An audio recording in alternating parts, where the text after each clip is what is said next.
Okay, calm down. You got nervous, man. You got nervous, man. Okay, calm down. Hello and welcome to a special installment of the Katie Halper Show and Useful Idiots. We are doing a breaking news live stream to address what is happening in California because we didn't have guests on this week to talk about it. And it felt like something that we really needed to address. We talked about other stories. We did talk about it on Useful Idiots a little bit, but we didn't do an interview on it. And since there's so much happening and it's so important and the media is getting it so wrong, we wanted to make sure that we did a special stream on this. So it's a real, an amazing lineup. We are going to be talking to David Sirota, who helped create the film Don't Look Up, Josh Olson, the Oscar-nominated screenwriter, Meagan Day, a writer and editor at Jacobin, Natali Segovia, an international human rights attorney and water protector, Stephen Donziger, and also a human rights and environmental lawyer.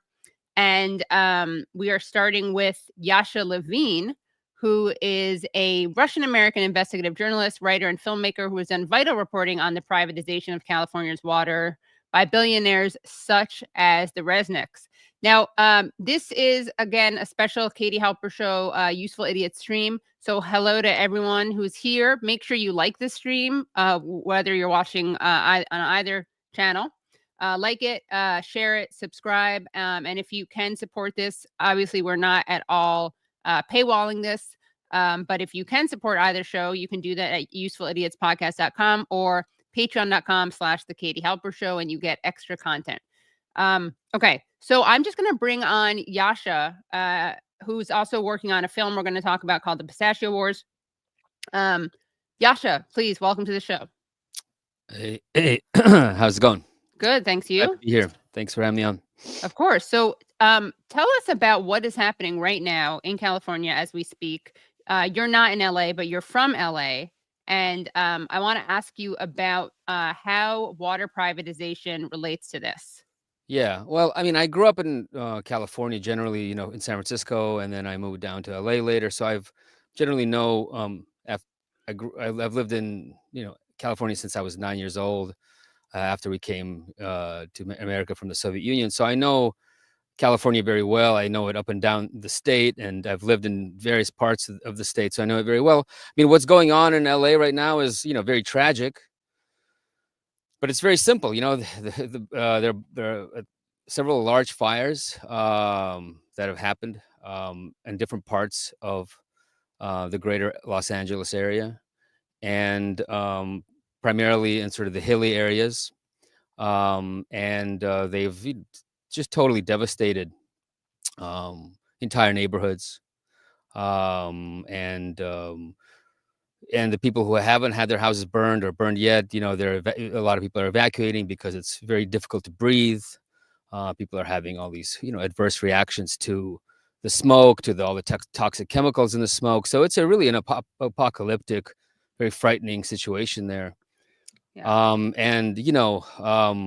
Primarily what is being driven by our, nature, and but also a lot of, I don't know, human folly, I guess you could say, or political decisions that have been made over many decades. And I'd say maybe even, I don't know, a century or more, in the way that things are built in California, the way that development is allowed to occur in California, the way that the political and economic system is built in California is on real estate. Real estate is very central, and real estate speculation is very central. So real estate development and the building of houses and places where they should not be built is out of control. And so this is a result of that. But of course, climate change and increasing drought and seasonal dry winds, which occur every year around this time in California, in Southern California, where actually it could be the driest time of the year. And so they all kind of come together to create this perfect condition for these infernos. And we can sort of break it down later on, as we talk about it, these various different aspects of the fire. But there are, political aspects to it, but also natural aspects to it that are inescapable Right. to a large degree. Yeah. Yeah.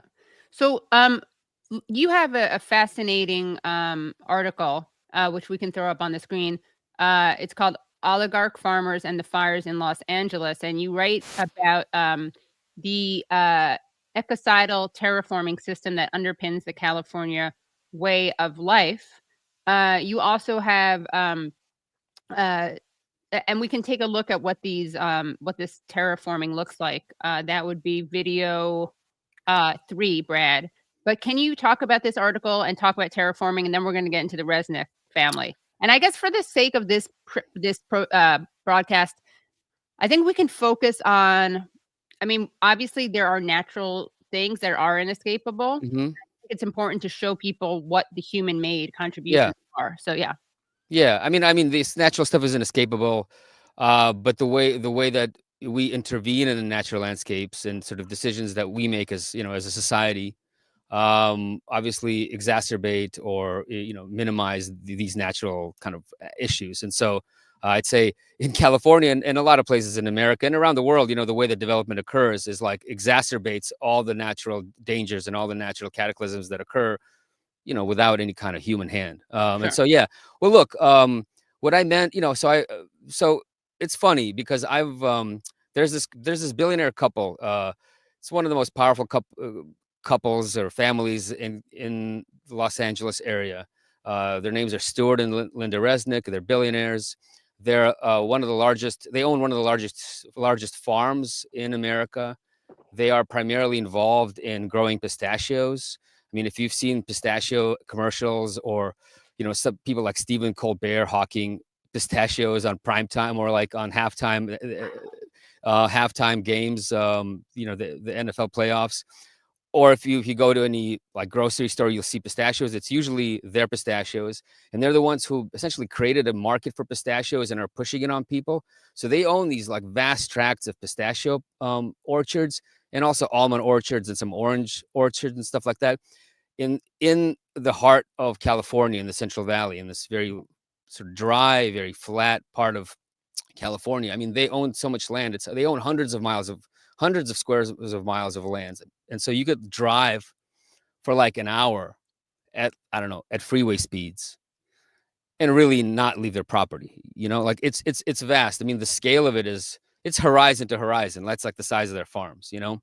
And and for whatever reason, they've started really to go viral after these fires in Los Angeles started happening, because I think people, some of the reporting that I did and some of the reporting that other journalists did, kind of the headlines from that reporting started to go viral because people are saying, wait a second, there's this billionaire couple that lives in Beverly Hills.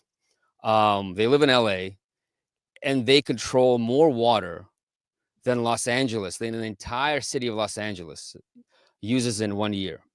And here we have these images of firefighters who are struggling to put out these fires. There are reports that fire hydrants are going empty, that like literally water is running out to fight these fires. And so this couple has kind of gone viral in a huge way. I think in a way that there's never been so much attention on them, because these fires have really focused attention on them. And I found that to be interesting because on a kind of on a superficial level, they don't really have that much to do with the fires. I mean, they control water in their farms, kind of farming region, which is way up north, north of Los Angeles. And in theory, they could send water to LA to help the city, but LA is not running out of water. It's not like LA doesn't have water to fight these fires. It's just that the pressure in these systems, because there's so many firefighters using this water, it's sort of so low that there's nothing in the tap. And so LA itself has huge stores of water. So it's not really about a lack of water.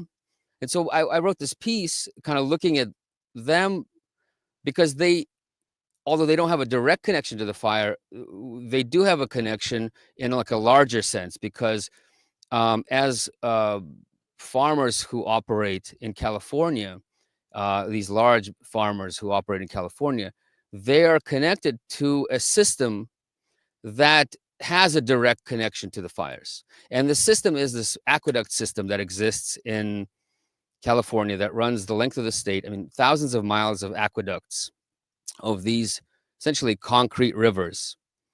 And I call it a terraforming system.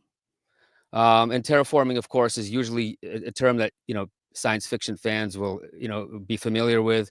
It's usually used to describe, like a sci-fi process of, let's say, if we wanted to live on Mars or something, then Mars would have to be terraformed so that its atmosphere, would match the atmosphere of Earth, right? So humans could live somewhere in an alien environment.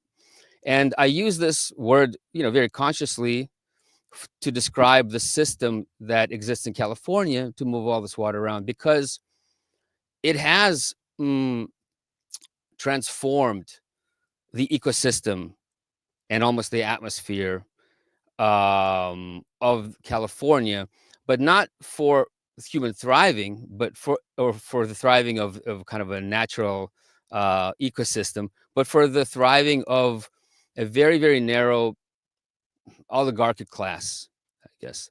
And the system, started to be put in place over a century ago, and it's been built out through the decades into the 70s, 1970s. And this system has dammed every major river in California, and it's moved water from where there is water. Usually it's up in the mountains of California and the Sierra Nevadas and other mountains in California, and moving it to places that could be exploited. Sort of low-lying farm land that could be used for farms, right? That doesn't have continuous water supply. That is essentially a desert.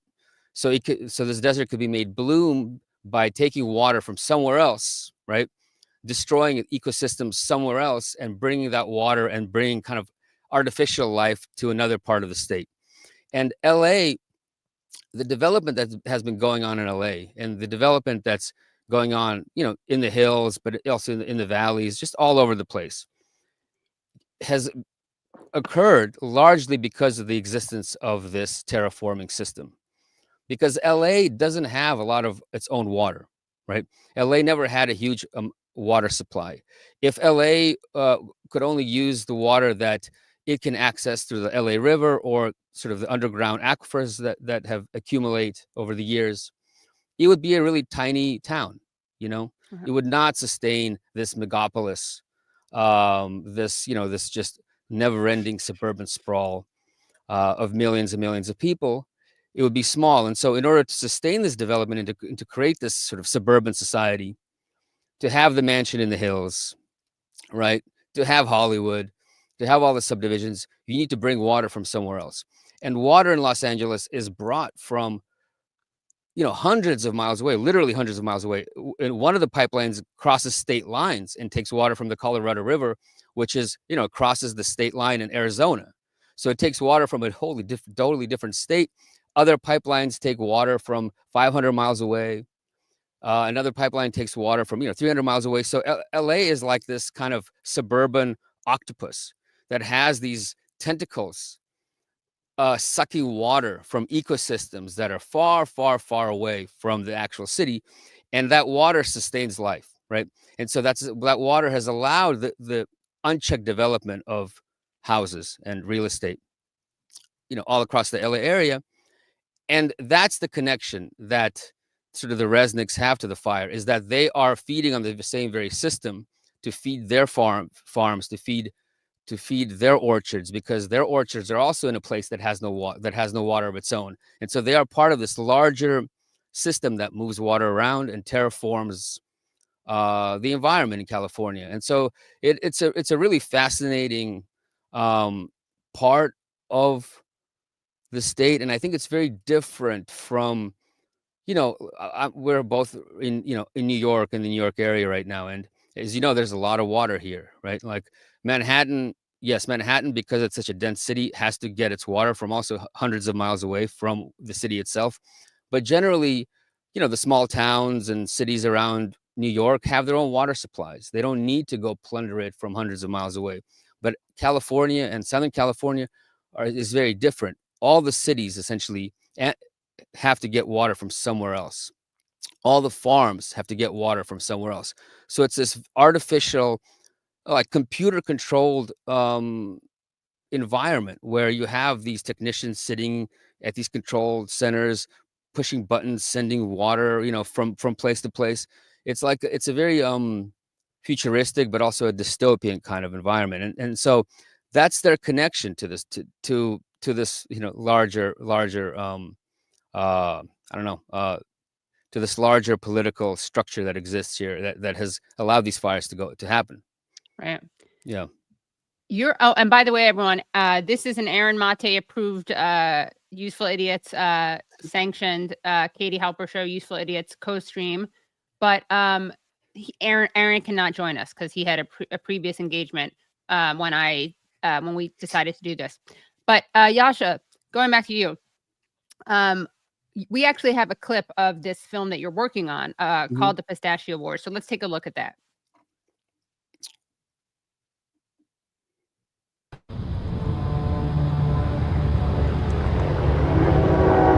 In 2015, California was at the peak of its worst drought in history. The news was full of scary stories. Farmers tearing out their crops. They said the state was on the verge of a modern-day Dust Bowl. I was living in LA at the time, so we decided to take a road trip to see this catastrophe for ourselves.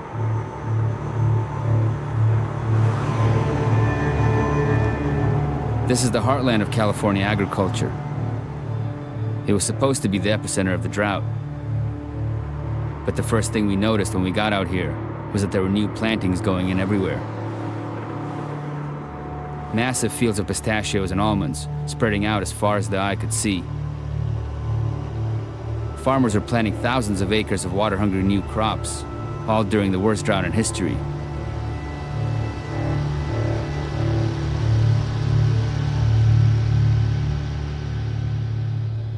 To find out what was going on, we would have to go back to LA.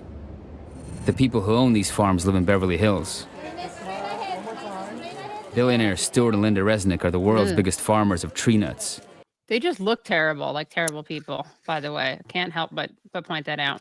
Yeah, but you know what, though? One thing, I will say in their favor, they're actually truly in love. This is like a love story, and a kind of a ruthless love story, Yeah. Cutthroat businessmen together, yeah. Like Marley Matlin and James Carville? I guess, yeah. Or do we think that they're not in love? That's not clear. That could be a marriage of political convenience. But... No, I think this is a true love story. Okay, yeah, true love story, yeah. But so you can like, tell, like Eva Braun, Adolf.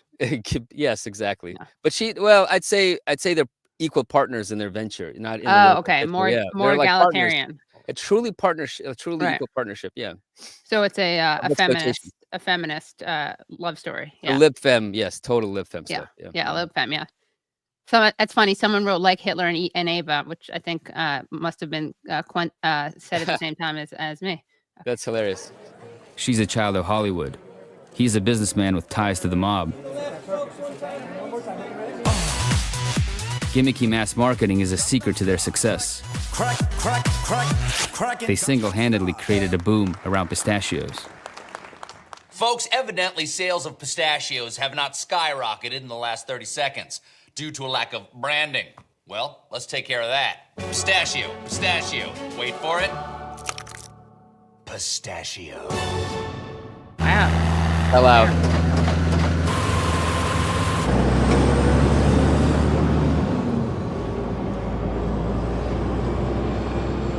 Somehow, there was no water shortage for these billionaires. While everyone else was told to conserve, they were expanding during the drought. News stories made it all about the weather, as if the drought was natural and inevitable. But as we discovered, the real causes of California's water shortages are man-made. They're political. Farms use 80% of the state's water supply. This one giant corporate farm owned by the Resnicks uses more water than the entire population of LA. There's plenty of water, but it's been privatized by a small group of powerful farmers to grow snack foods in the middle of the desert.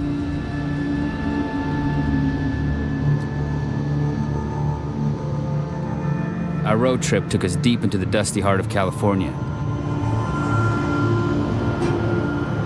The eco-hippie paradise where farming and oil production live side by side. When anybody like you wants to run my life, I get upset. Sir, nobody's running your life. If you'd You're like, trying to. if you'd like to work in the oil industry, that's your right. I have a right to be an environmentalist. Yeah, you can be as stupid as you want, and you have that privilege. We met farm workers in small towns where the tap water was toxic or not running at all. Why does no one talk about it? Why? Because they are afraid. Money. Money. Money. From the state level right down to the smallest local district, water was being privatized. Exactly. The pumping here, the illegal pumping that you're saying here, Yes. is it directly affecting the wells? Yes. So why is that not being talked about? Because money. American greed. Thank you. And when we crossed paths with a bunch of farm lobbyists, we discovered something surprising about the pistachio boom. And Iran could go ahead and start exporting to the United States. It was all dependent on an embargo of imports from Iran. We have Arabs that live around here. We have Arabs that take care of that own pistachio orchards. Well, how do you feel? You know, does a Muslim bother you? The secret to world peace is pistachios. Dennis Rodman does it because he's nuts. Wonderful pistachios. Get cracking. Wow. That looks great. And that's coming out this spring, right? Yeah. It brings back some old memories. I haven't seen that trailer in a while. Yeah. Well, it gives you a good little glimpse into their world, Yeah. Wow. That's Any questions? Yeah, I mean, what do you think the yes, here's a question. What is the connection between the Resnicks and Israel? And then we're going to get to speaking of Israel and Gaza, there has been a lot of attention being paid to the fact that James Woods, who is very anti-ceasefire and has said some very disgusting things about Palestinians, he does not believe in climate change, as we'll see right now. You responded to him. So let's do that first. Then we can end on the connection between the Resnicks and Israel, if that's okay. So let's take a look at what James Woods, who lost his home, had to say. The fire is not from climate change, you ignorant a-hole. It's because liberal idiots like you elect liberal idiots like Gavin Newsom and Karen Bass. One doesn't understand the first thing about fire management, and the other can't fill the water reservoirs. And then you pointed out the real cause of this, though, Yasha, and you said, no, James, it is because they let gays fight fires. Classic Hollywood lib take from you. So what is your response besides that to, just elaborate on that. I mean, it's just a joke. Yeah, I know that, I know that everything just gets sucked into a stupid culture war in America, right? Yeah. So the culture war is that everything is because you have these, minorities and, the diversity, equity, and inclusion programs or something that's ruining America. And it's just a joke because like I mentioned earlier, one of the main reasons of these fires in Los Angeles, and someone, a historian like Mike Davis has written quite a lot about this, is that Southern California, in these canyons and hills, there are fires that are supposed to happen there every number of years. Just without any human intervention, these places will burn. They'll accumulate kind of dry bush, and if there's a spark from lightning or something, and the wind conditions are just right, they'll burn. And these things will, and if the Santa Ana winds are blowing, which are these dry winds from the south that happen in the winter, it'll just light these places on fire. And so the main problem, is that to build in these areas, you shouldn't be building. It's like building at the bottom of a riverbed, that's like that has seasonal flooding, right? It's like kind of like the Nile or something, like floods happen. And if you build in a flood zone, you're going to get flooded. And you can try to have, mitigate it in various ways, which in Southern California, they have been doing that. They've essentially suppress fires all the time. And if anything starts, they put it out immediately. You have these firefighters. But if you build in these areas where fires naturally rip through the canyons, rip through the hills, right? you're not always going to be able to put out the fire in time, right? And so there are, ways to manage it. They started doing like controlled burns, burning in a controlled manner certain chunks of these hills so that to prevent huge, infernos from erupting. But that's still managing it, right? The fact is that you should not build in certain areas. And these hills, they're beautiful. They're ocean views. They're up, this is some of the best, most expensive real estate in Los Angeles. And people shouldn't build there, right? So you're kind of going against nature and you're trying to manage nature, and you can only manage it so long until, it kind of gets out of control. And this happens all the time in Los Angeles.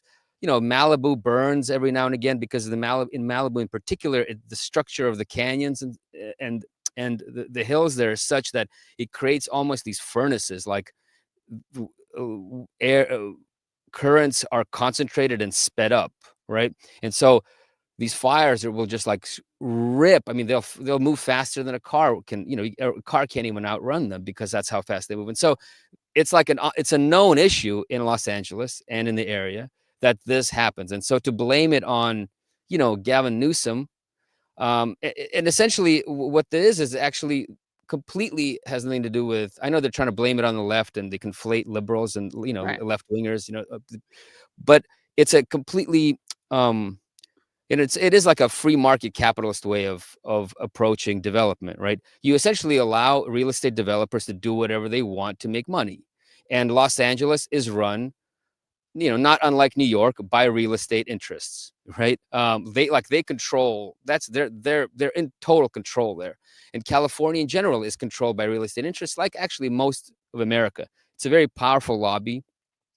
But LA in particular, because there's so much land surrounding Los Angeles, there's so much wealth to be made if you allow unchecked development and unchecked real estate speculation. That's always been the economic engine of Los Angeles, real estate speculation. Ever since the railroads first connected to Los Angeles and connected them to, the continental America, like real estate speculation, scams is the business in that city. And so they have a historic, tied to the city government. And so it's the opposite of what James Wood is talking about. Right. I mean, it's the problem is unchecked capitalism, and unchecked greed and unchecked development and unchecked expansion, right? It's like pretty bipartisan, expansion. right? This issue. It's a totally not, well, I mean, it's a kind of a partisan, but it's not partisan because both the Democrats and the Republicans are completely on board. That's what I'm saying. Yeah, that makes it you mean a bipartisan. Yeah, it's a bipartisan thing that everyone supports. It doesn't matter if you're Gavin Newsom or if you're Donald Trump, essentially, because Gavin Newsom he represents the landed interests of California. That's who essentially bankrolled his career. And and that's why, I don't know, that's why all these people can get along, they're in the same club essentially. So I think it's trying to make it look like, oh yeah, this black, mayor of Los Angeles, that's the problem because she's too stupid to refill the reservoirs. It's like, well, no, there's, I think once a fire like that breaks out, I don't think there's anything you can do, just because if people have seen the videos from, the Palisades fire, the winds were insane. I mean, they were toppling, these palm trees, these palm trees that they have. They were like bending in half almost. So the winds were hurricane level almost. And so the way that fire can spread, I mean, it just gets spread around a huge wide area, and there's nothing you can do at that point. And so it is really about political decisions that have been made, for us, for the people who live there.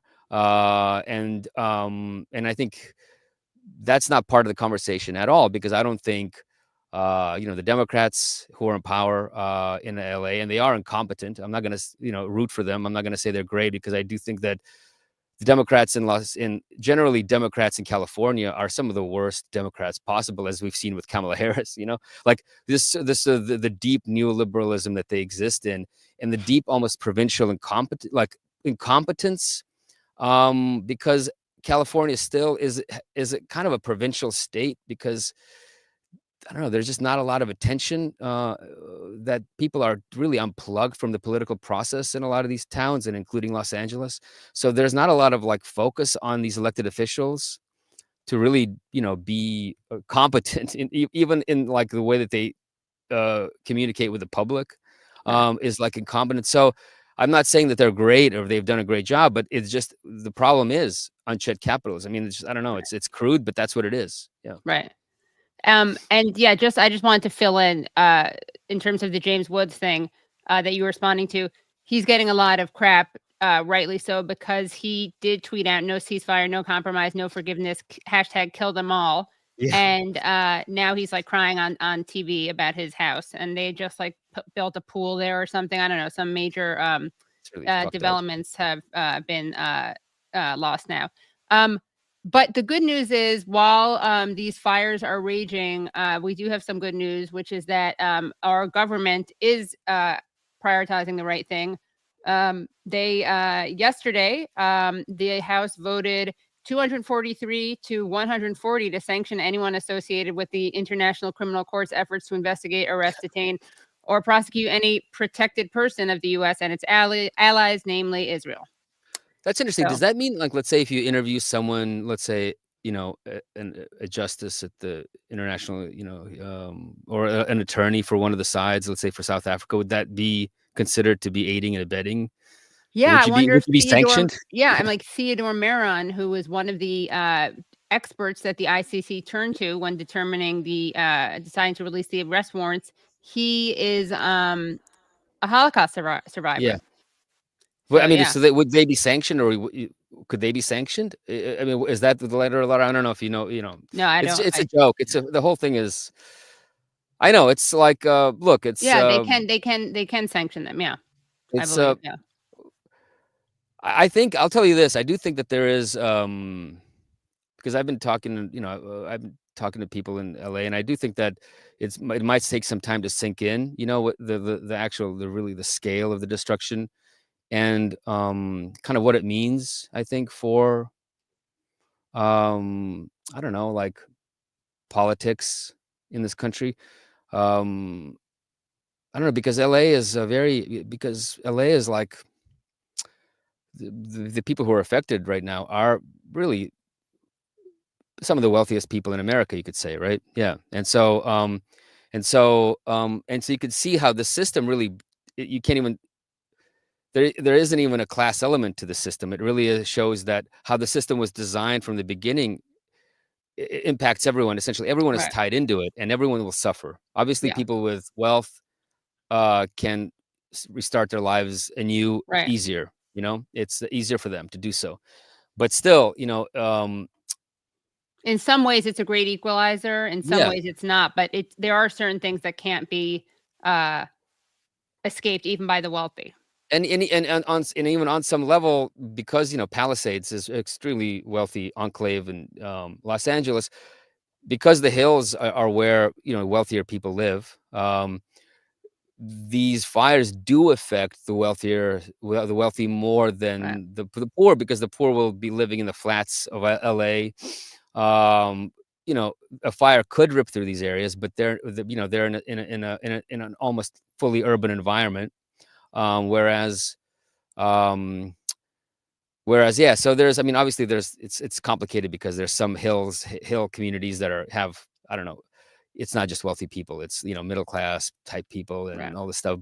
But for me, what's interesting is that, that's why I kind of made a focus on looking at this terraforming system that exists all across California, is that everybody kind of is tied into it. And because that the system allows Los Angeles to exist, it doesn't really matter who you are in Los Angeles. If you're a celebrity, or if you're James Woods, or if you're someone who mows his lawn, you are kind of connected to it, and you're there because of that system. And the failures of that system and the kind of the dangers of that system will spread, to everyone who lives there. And it is an artificial city, much more so than other cities across America, because it really does depend on just this water, on these very, very precarious, very fragile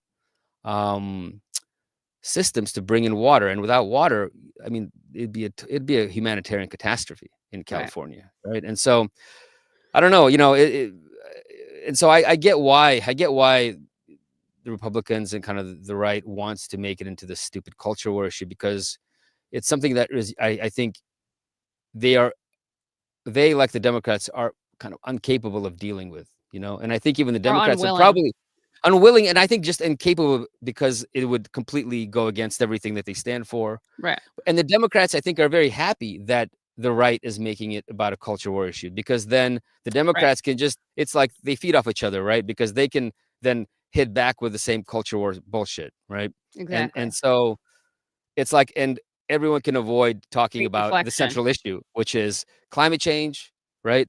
And the fact that the Democrats aren't doing a damn thing about it. And the way that society is organized in a way that promotes, exacerbates natural disasters rather than minimizing them. Yeah. Right. And last things, can you just tell us briefly about the relationship between the Resnicks and Israel? And then we're going to show a clip of you protesting the Resnicks. Yeah. Well, okay. Yeah. It's a kind of a long story, but their connection, I think, is personal and business related. So on a personal level, I mean, they're American Jews, so pretty standard, I think, centrist American Jews as far as these goes. And so their views on Israel kind of align with the larger majority of American Jews. They support Israel. They have a private foundation, that from Family Foundation, through which they fund the IDF and support the IDF in various ways. They have, to the tune of hundreds of thousands of dollars that I could find. They so that's just on a sort of a personal level. They have also donated to institutions in Israel, culture institutions. So they're, kind of philanthropists and donors to kind of the military wing of the occupation, but also the sort of the cultural and, kind of the more, kind of non-military or not specifically military parts of Israeli society. So that's one side. And then the other side is a bit more nefarious and I think much more dangerous. And it overlaps with their personal use. It's their business aspect, right? So the pistachio industry was born in America because of the sanctions on Iran. When there was the Iranian Revolution and the Shah was overthrown, Iranian activists essentially took Americans hostage from the American embassy in Tehran. And because of that was the beginning of the first wave of sanctions that was levied on Iran, on the country of Iran. And ever since then, the country has been under some sort of sanctions regime, sometimes less, sometimes more. But in that moment, when Iran, which has been traditionally the number one exporter of pistachios to the entire world, the American market was cut off from Iranian pistachios. And at that moment is when kind of the Resnick story or the Resnick farming story begins, really, because they saw that there was an opportunity here, that a new market could be created and a new industry could be created in America because of the protection of these sanctions. And so ever since then, the Resnicks and their wonderful company, that's the name of their agriculture business, the wonderful company, has been, a big proponent of sanctioning Iran, of promoting a very, very aggressive foreign policy position against Iran. They've funded the most extreme neoconservative think tanks that take, the most hardline position possible on Iran, to the point of like starting, doing false flag attacks to start a war. The main one that they are involved with is WINEP. It's the Washington Institute for Near Eastern Studies, and WINEP was created. Actually, it was spun off from AIPAC. It's like an AIPAC spinoff, created specifically because AIPAC has like a bad reputation, and so they created an offshoot to kind of distance itself from the AIPAC name. And WINEP is like, the center for the most extreme neoconservative foreign policy. You can imagine, Dick Cheney got his team from it. They're really, among some of the worst think tanks in Washington D.C. And you can imagine, it's a pretty high bar. And so they were involved in that. They're involved in other initiatives, but it's tied to their business because they want to make sure that Iran is sanctioned. Because if Iran's sanctions are lifted, Iran could be a direct competitor with them, right? To their business. And so not only they're working to keep the sanctions, to expand the sanctions. I mean, I think if America goes to war with Iran, they'd be happy because anything that cripples Iran permanently would be good for business, And so, and they're always working to, convince other countries to levy tariffs on Iranian pistachios. I mean, so they're really trying to box in Iran, and so their business interests, dovetail very, very strongly with the general interests of American empire, right? Right. And they're a bit player still. They're not huge. They're not like the oil industry or something like that. But they are a small component of this larger mixture of imperial and business interests, right? That are synergistic. What's good for American empire is good for the Resnicks. What's good for the Resnicks is good for the American empire, and so that's where it comes from. And so, yeah, they're Zionists in their business and in their personal politics, I think, is the takeaway message. Yeah. Great. And can you tell us what you can you set up this clip of yourself protesting them? Yeah, we were in LA and we kind of wanted to do something because the Resnicks, even in Los Angeles, aren't very well known, even though they are these massive funders of various cultural institutions, art museums. I mean, they fund the two major art museums in Los Angeles, and yet their names are on these buildings, and yet people don't know who they are. And so Yevgeny and I, we were in LA and we decided to do the spontaneous series of protests. And so there was the LACMA Gala, which happens every year. It's sort of like the Met Gala, but in Hollywood. So you have all the celebrities going to this museum, doing this sort of philanthropic evening. And so we decided to just protest outside of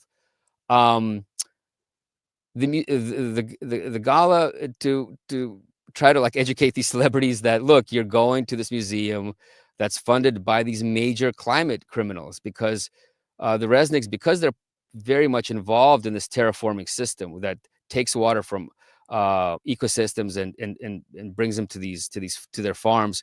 They're responsible in this really a massive ecocide that's happening in California. I mean, most of the rivers are dead. There's no life in these rivers.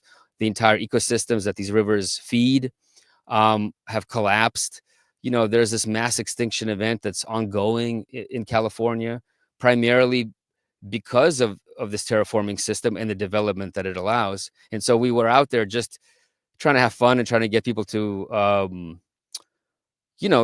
turn people's attentions to these climate criminals in their midst, kind of like, what was done with the Sacklers. So, right. Yeah. All right, well, let's take a look at that, and then we'll say goodbye to you and bring on our next guest. And thank you so much, Yasha, for joining. Thanks let's for take having a me look on. at It this. was great. Yeah, appreciate it. Of course. No.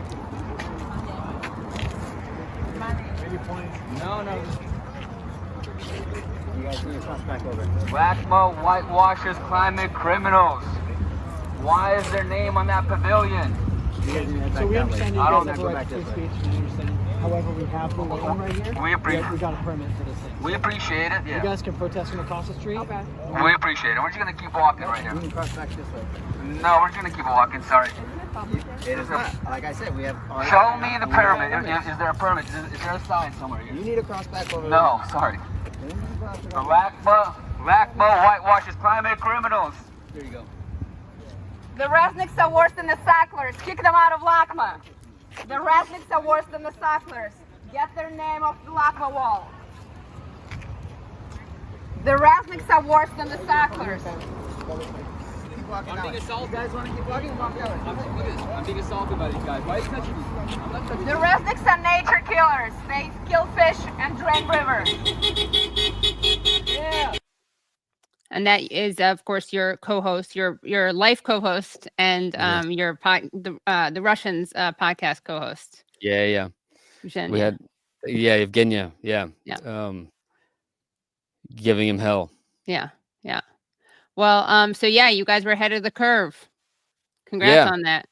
Thanks a lot. Yeah, we're almost there. We're trying to strategize distribution, and it was we're getting the ball rolling. So it's been many years in the making, this film, but it's finally going to be seen. So I'm very excited about it. Great, and we'll definitely have you back on to talk about Thank it. you. Yeah, I hope so. Yeah. Okay, thank you so much, Yasha. And where Thanks can a lot. people find you? On my Substack, yasha.substack.com would probably be the best place to find me. Great. Okay, thank you so much, Yasha. All right, talk soon. Have a great day. You too. Bye. Bye. Okay, so we are so excited to keep this show going. And whether you're watching at Useful Idiots or the Katie Halper Show, please make sure that you give it a like, give it a thumbs up. That helps the algorithm so we can beat the podcast bros, for instance. We're going to bring in our next guests. I'm very excited to bring them in. They're both human rights and environmental lawyers. We are bringing on none other than, for the first time, actually making her Katie Halper Show debut, is Natali Segovia, who is an international human rights attorney who currently serves as executive director of the Water Protector Legal Collective. And she, over the past 15 years, her international work has focused on addressing human rights violations as a result of extractive industry and mass development projects in rural, unseen areas in countries including Colombia, Peru, Bolivia, and Brazil. And we are also bringing on Stephen Donziger, who is a human rights and environmental lawyer who was in prison for successfully suing Chevron for poisoning the water in the Ecuadorian Amazon. The prosecution of Stephen Donziger, which has been condemned by the United Nations, Greenpeace, and Amnesty International, Amazon Watch, and 64 Nobel laureates, was a literal corporate prosecution.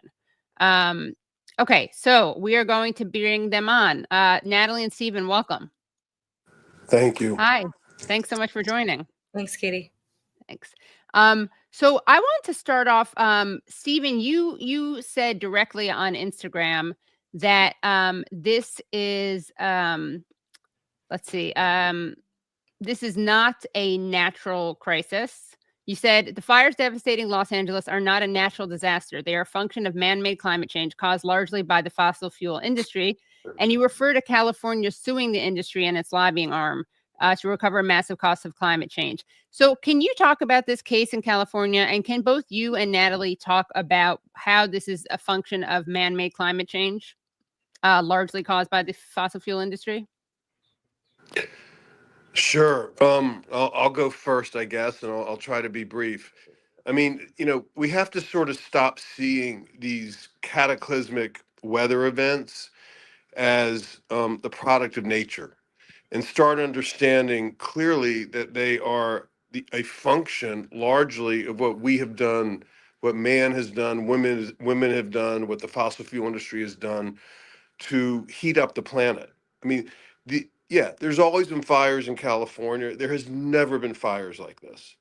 And it's largely a function, scientists say, of the fact the planet has gotten warmer, weather has gotten more extreme, vegetation, in the case of LA around Los Angeles, has gotten thicker because the wet periods are wetter and it causes more vegetation to grow, and then drought comes and there's more brush to burn. The winds are higher, and you are now seeing an absolutely cataclysmic event. I don't think people understand yet how bad this is, the LA fires. My gut is this is going to completely change LA. It's never going to be the same. I don't see how these communities like Pacific Palisades, Malibu, ever get rebuilt. I don't know how you rebuild there, because this is probably going to happen again and again and again until we deal with the fundamental root causes of climate change.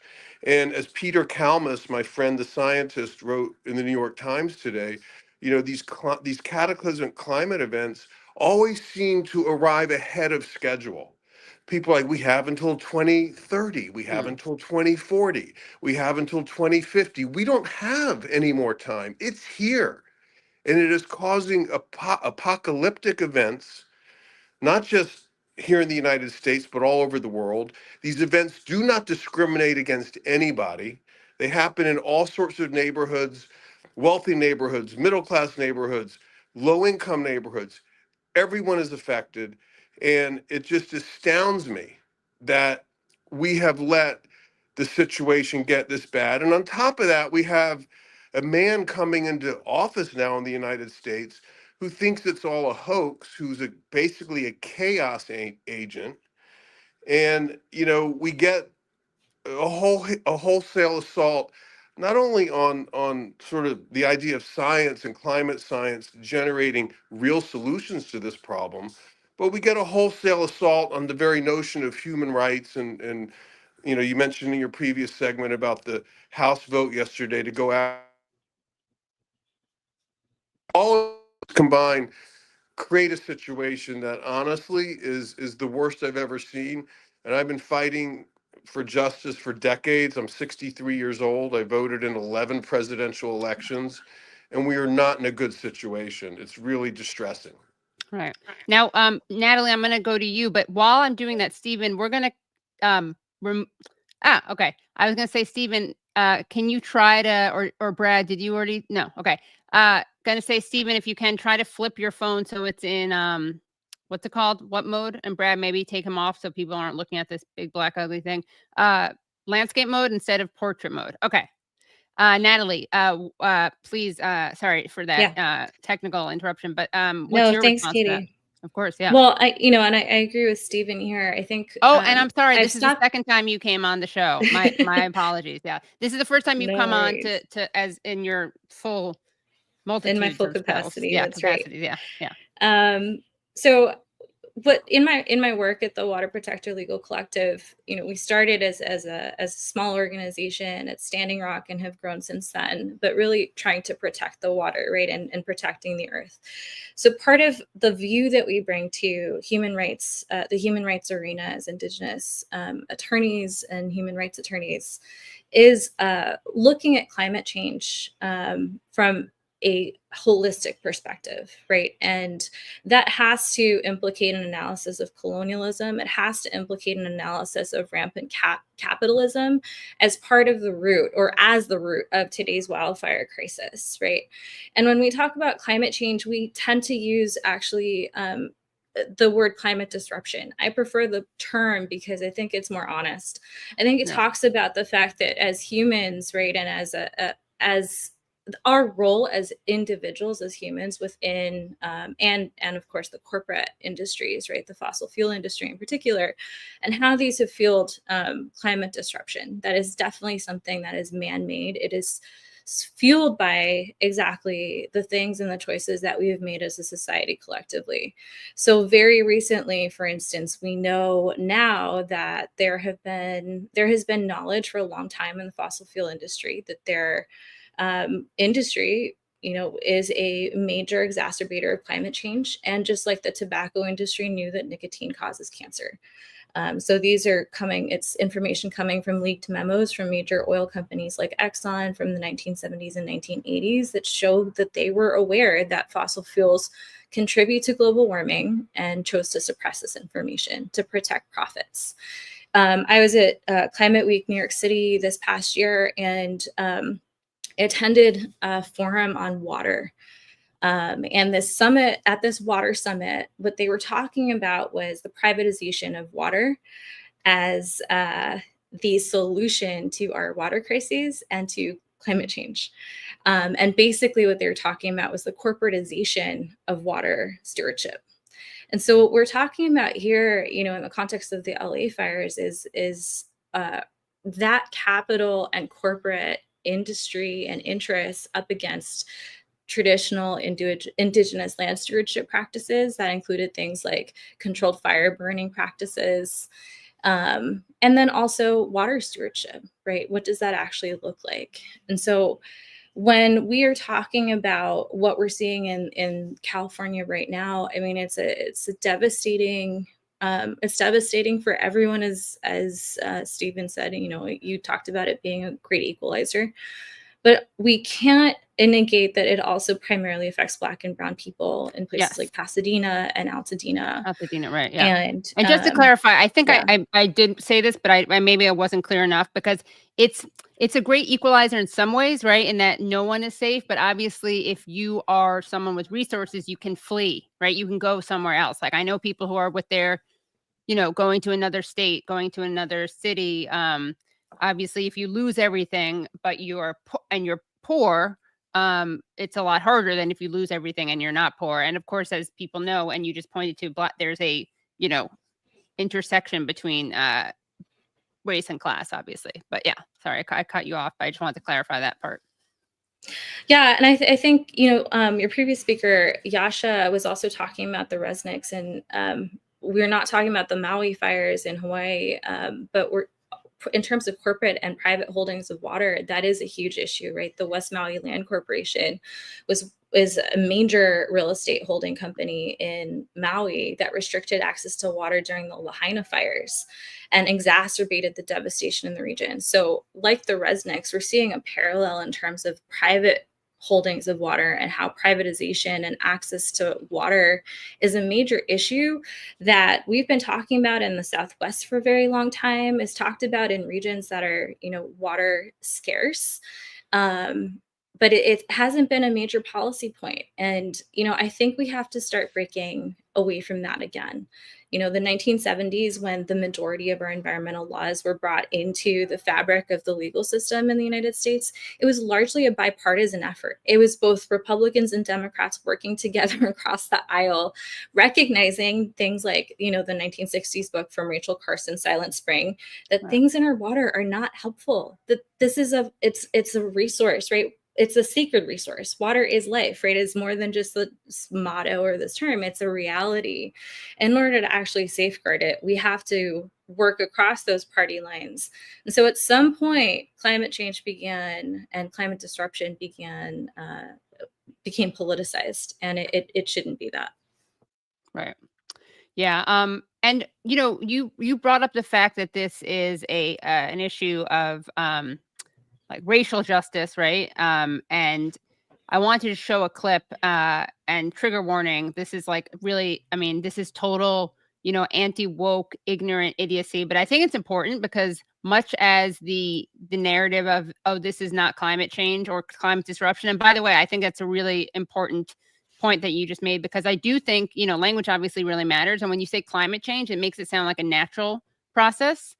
Climate disruption really speaks to how it's like unnatural, anti-natural in some ways. So I'm going to just show you or share with people this ridiculous clip from, let's see, where is this? Sorry, where is this? Sorry, I have too many things. 1 second. From Fox News, obviously. Okay, so here is a Jesse Waters video. Because, we should say that to his credit, there's not a lot of stuff to credit him for, but in June 2024, Gavin Newsom did return 2,800 acres of Shasta Indian land previously stolen and flooded by a hydroelectric dam to the Shasta people, while also unblocking 4 of the dams and allowing the river to flow freely again. But of course, we're going to see Fox News manages to blame land back and Native Americans for the LA fires. So let's take a listen. Before Donald Trump left office, he signed an order that would funnel more water from Northern California into Southern California. Newsom, instead of saying thank you, filed a lawsuit to stop it, saying it would kill the smelt. If you don't know what a smelt is, neither did we. It's a fish the size of your pinky. California can't get enough water to fight fires because of a stupid fish.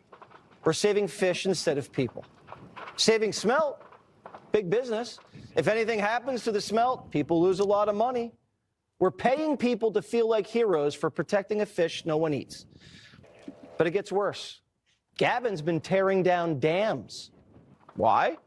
Because the Indians wanted some of their river back so they could catch salmon. Gavin didn't just knock down one dam for the Indians, he knocked down all 4. the largest dam removal project in U.S. history and one of the most significant, if not the most significant, water restoration projects, bringing back salmon and steelhead into this basin. And I couldn't be more proud as a father, because my kids and their great-great-grandkids will have the opportunity to see something that, well, has been here since time immemorial. And it's about damn time. Words mean nothing unless you can manifest them. You got to make something real. You got to make the words visible. We mean business. We're going to be turning this over in a very short period of time. And these dams were a go-to source for firefighters to pull water from to fight fires up north. Gavin's literally tearing down Western civilization for fish and Indians. Nothing against the Indians. I love the Indians. But really? Some of his best friends are the Indians, I'm sure. So can you respond to this, disgusting misinformation? I mean, to ever suggest, right, that Indians, right, or indigenous peoples to the land that have been stewarding the land, using land management and water management practices, including controlled burns for, since time immemorial, are in any way responsible for the fires is just beyond me. There was a statement actually by the Gabriela Band of Mission Indians Nation, and I think they talk about the importance that we have to recenter as humanity, but also recognizing that it says, as Indigenous stewards of these lands, we deeply feel the connection between the natural world and the message it carries. The winds and fires that recently swept through our homelands are a sobering reminder of the Creator's presence and the balance that must be maintained between humanity and the earth. These events remind us that the earth is alive and its voice grows louder when humanity strays from its responsibility to protect, nurture, and respect life. It goes on, but says we must take this moment as a moment of reflection and a call to action to restore harmony, to honor the earth, to renew compassion for one another, and work towards a world guided by respect, peace, and unity. And as Indigenous peoples in the ancestral tribe of the greater Los Angeles Basin, we stand as reminders of the sacred bond between humanity and the earth, urging all to listen to these signs, and act with the wisdom and humility the Creator has always intended for us. Aho. So I wanted to share that because I think there are really important Indigenous narratives and voices that are speaking out against this kind of misinformation and frankly malinformation, right, causing actual harm. And again, it's part of the colonial tapestry that is so woven into American society. And, we haven't talked about it, but even the Tasmanian blue gum, right? It's an invasive species in California that is highly flammable, containing a high amount of oil in their leaves. But it has long been seen as a symbol of colonial hegemony, and it's been planted in places like Lebanon and Palestine. But eucalyptus symbolized that hegemony for colonial administrators who could reach, right, from the British, who could reach into outposts and bring back new plants for public approval. So this is part of that assertion of colonialism and rampant capitalism that these fires are serving on us, courtesy of the fossil fuel industry like Exxon and Chevron. Right. Yeah. There is it is a disgusting thing to not only kind of ignore the root causes of something, but also attribute the blame in a kind of an inverse way. It's not just like that they're blaming the wrong people in a more general sense, but they're blaming precisely the wrong people, like the people who they should be focusing on as being helpful. They're portraying as the villains. Great. And I want to ask you if you could expand on this, on the way that there is so much, I forget the term, it's not indigenous knowledge, but traditional ecological knowledge. Yeah. Yes. Yeah. And how that and indigenous stewardship practices, and how they can actually help prevent the fires we're seeing today. Right. So traditionally in California, and this has been brought up every time there's a wildfire in California. So actually, if you Google, traditional land stewardship practices by Indigenous peoples in the California area, several years ago, there was talk about the Yurok tribe and how they have been clearing forests and using controlled burns. But the idea of a controlled burn, which is used globally. It's not just the California tribes have been using this. This is, has been used by many, many, many indigenous peoples across the world. The idea behind controlled burns is that it reduces the amount of, especially dry, right, overly dry, things that are no longer necessary, and it creates like an actually soil rich, like a richness in soil. But it helps so that eventually, right, when you have a really dry season, things like wildfires don't actually start because they have already been burned off. There's been an area of land that's been cleared using those controlled fire techniques. So it's something that was traditional but has been outlawed and banned in not just the United States, but in many, many places across the world. And it's part of that rejection, right, of traditional land stewardship practices and traditional ecological knowledge, as it's termed now, at least by the federal government and in kind of many federal policies.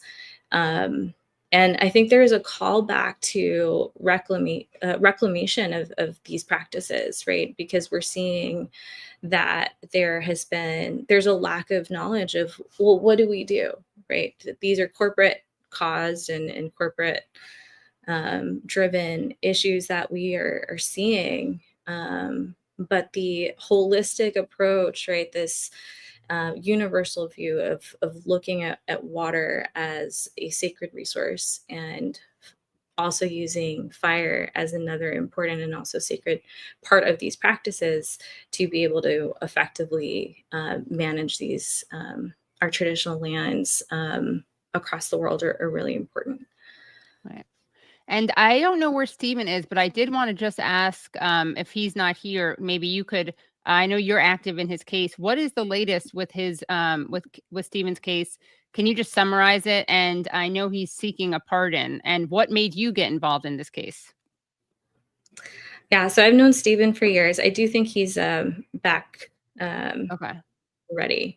But I've known Stephen for years, and I think one of the things that I see and was working with Stephen and helping him even before I met him personally. But I'll share something about Stephen as a person that as an Indigenous woman really made me want to continue to be his ally and his friend and his attorney. And when I first met Stephen, the movie that came out, right, that had been like the main case about him was the Crude documentary, and it's been spun in such a way by Chevron in particular.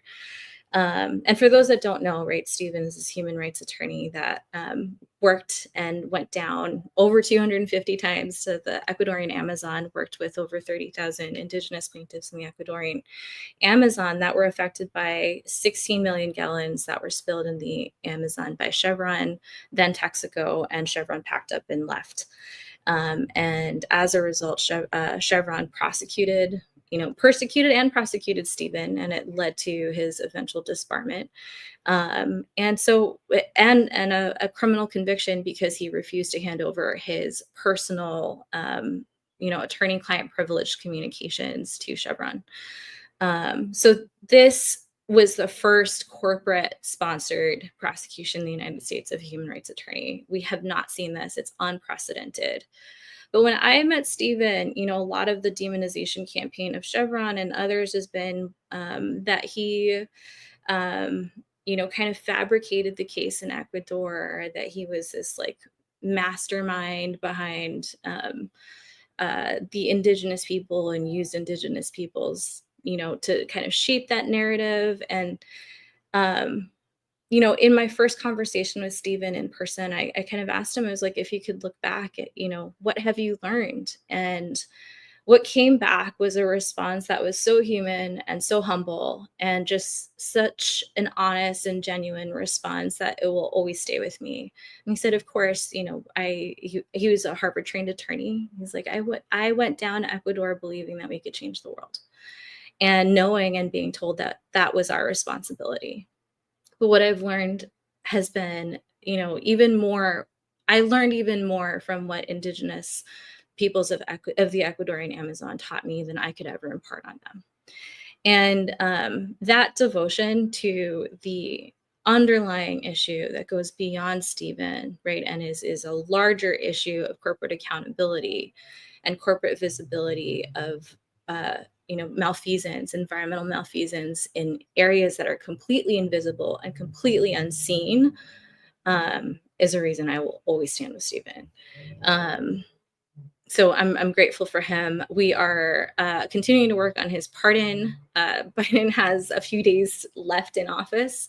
There have been over 34 senators that have called for Stephen's pardon and release. Well, he's been released. Luckily, he was released. Right.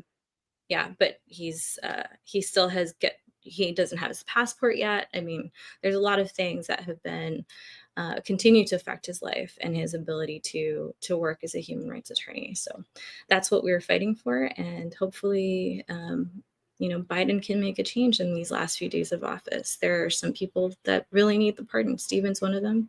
Leonard Peltier is another. Yeah, Mumia Abu-Jamal. He literally commuted the sentence of a cash for kids judge, someone who literally was paid to lock kids up. And if he did that, I think he can find it in his heart to pardon Stephen Donziger, who has the support of so many people, including yourself, and whose crime was successfully suing Chevron. We've covered this a lot on the show because it's just a disgusting case of corporate intervention, injustice. Natali, thank you so much for joining. Where can people find you and your work? They can find us on Water Protector Legal on Instagram, on Facebook, online, waterprotectorlegal.org. Okay, great. Well, thank you so much, and would love to have you back on to talk about what you're doing. Okay, thank you so much. Thanks so much. Bye. We're going to keep this show going. But guys, I got to say, Katie Halper Show viewers, this is kind of shameful. Useful Idiots viewers do have you beat. They are liking this more than you are. So I really need you to come through and give it a thumbs up. Don't let the Katie Halper Show be shamed by Useful Idiots.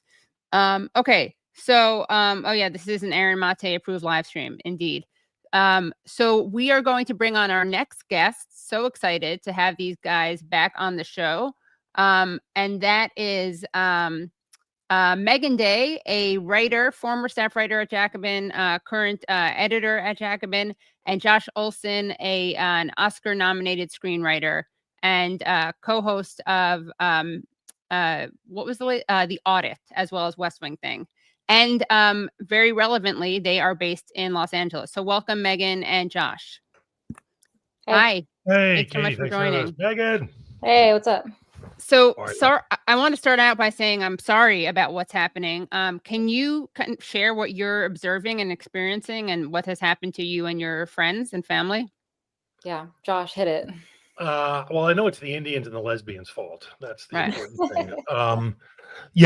My wife and I live in the hills. By the way, I have to do this. I have to shout out, you made my main podcast, Movies That Made Me. Okay. We live in the hills. I could walk to the part of this, the Sunset Fire, the part that's going right now, and probably I could walk in 15 minutes drive into. And we have had our bags packed for the last day and a half, ready to go on the instant we get the word, and it's been horrific. I mean, I've literally lost count of how many people I know who've lost homes. Definitely lost count of the number of people I know who've been evacuated. We had friends and family in the Pacific Palisades, which is just absolutely devastated. I've got a friend in Altadena who, has no idea if he has a home now. It's just, I've never seen anything like this. I've been living here since the late 80s. The fires, floods, mudslides, earthquakes, the LA riots, like nothing has ever come close to this. It's, normally you can kind of sort of see even in the middle of it how we're going to kind of come back and what the various possibilities are. I don't know what LA is going to look like 5 years from now. And it's terrifying. And it's just, there's something truly surreal about walking through your home and trying to figure out what are the few things outside of, we've got a dog and a cat and a 2.5-year-old, and then, one suitcase to take some clothes and maybe 2 or 3 things that you can't live without ever.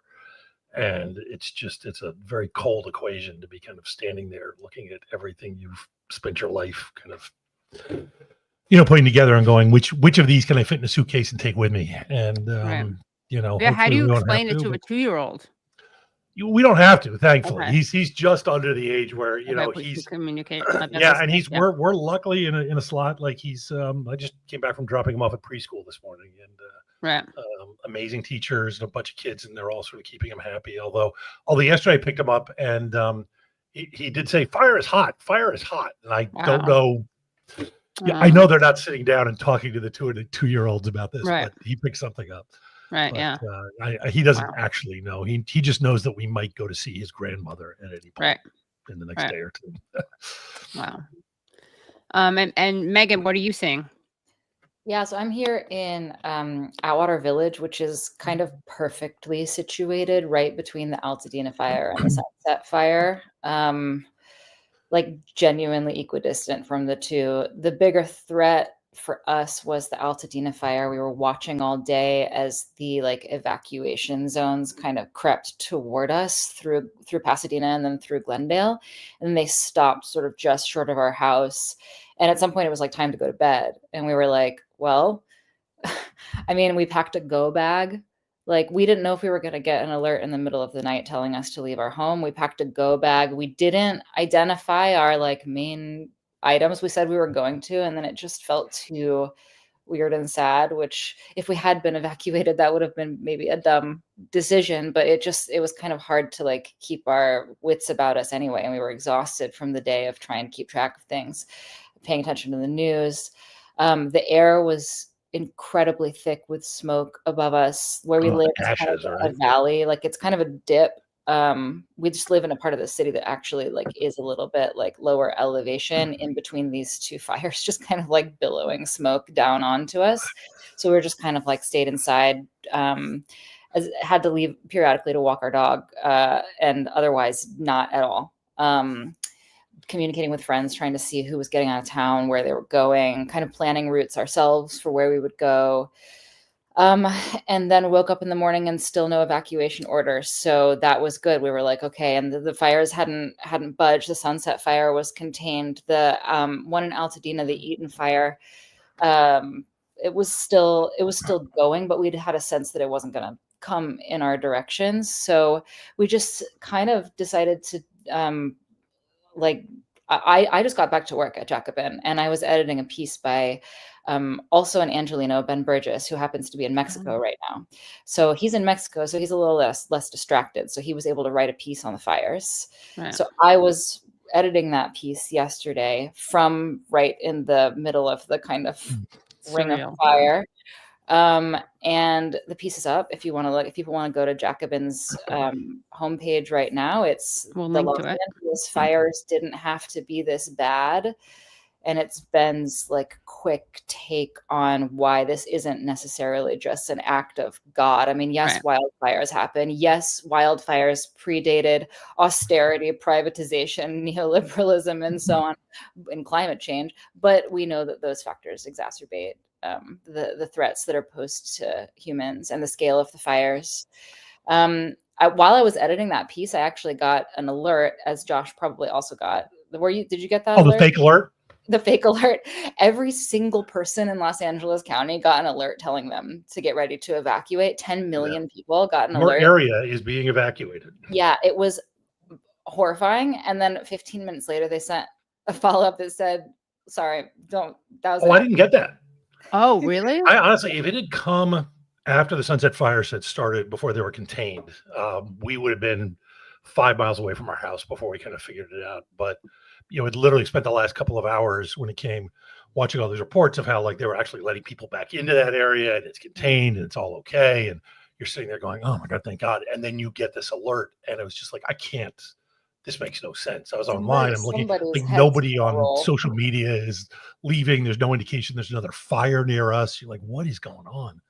And it happens. Caused mass panic. My neighbor has a less than 1-year-old baby, and she was frantically packing up because of the alert. you know? And I ended up texting her and being like, hey, like I'm seeing reports on Twitter, which she's not using. I'm like, I'm seeing reports on Twitter that it's false. So it was, for some reason, it's just chaos over here. I think that was just like an interesting, that was especially while I was editing the piece about the government's like municipal unpreparedness and just like general vibe of chaos, despite the fact that we live in a place where it is obvious that there are going to be horrific raging fires. We're always like, when's the next fire? When's the next earthquake? When are the next floods? Like you would think that there would be systems in place. That's sort of what the piece is about. That's what's been on my mind. And then we get this alert. Who pressed that button? What is going on over there? All I say, my niece was in Hawaii. Remember when the bombs are coming? Get out! Message got sent to everybody. Right, yeah. That would be worse. But yeah, this was jarring.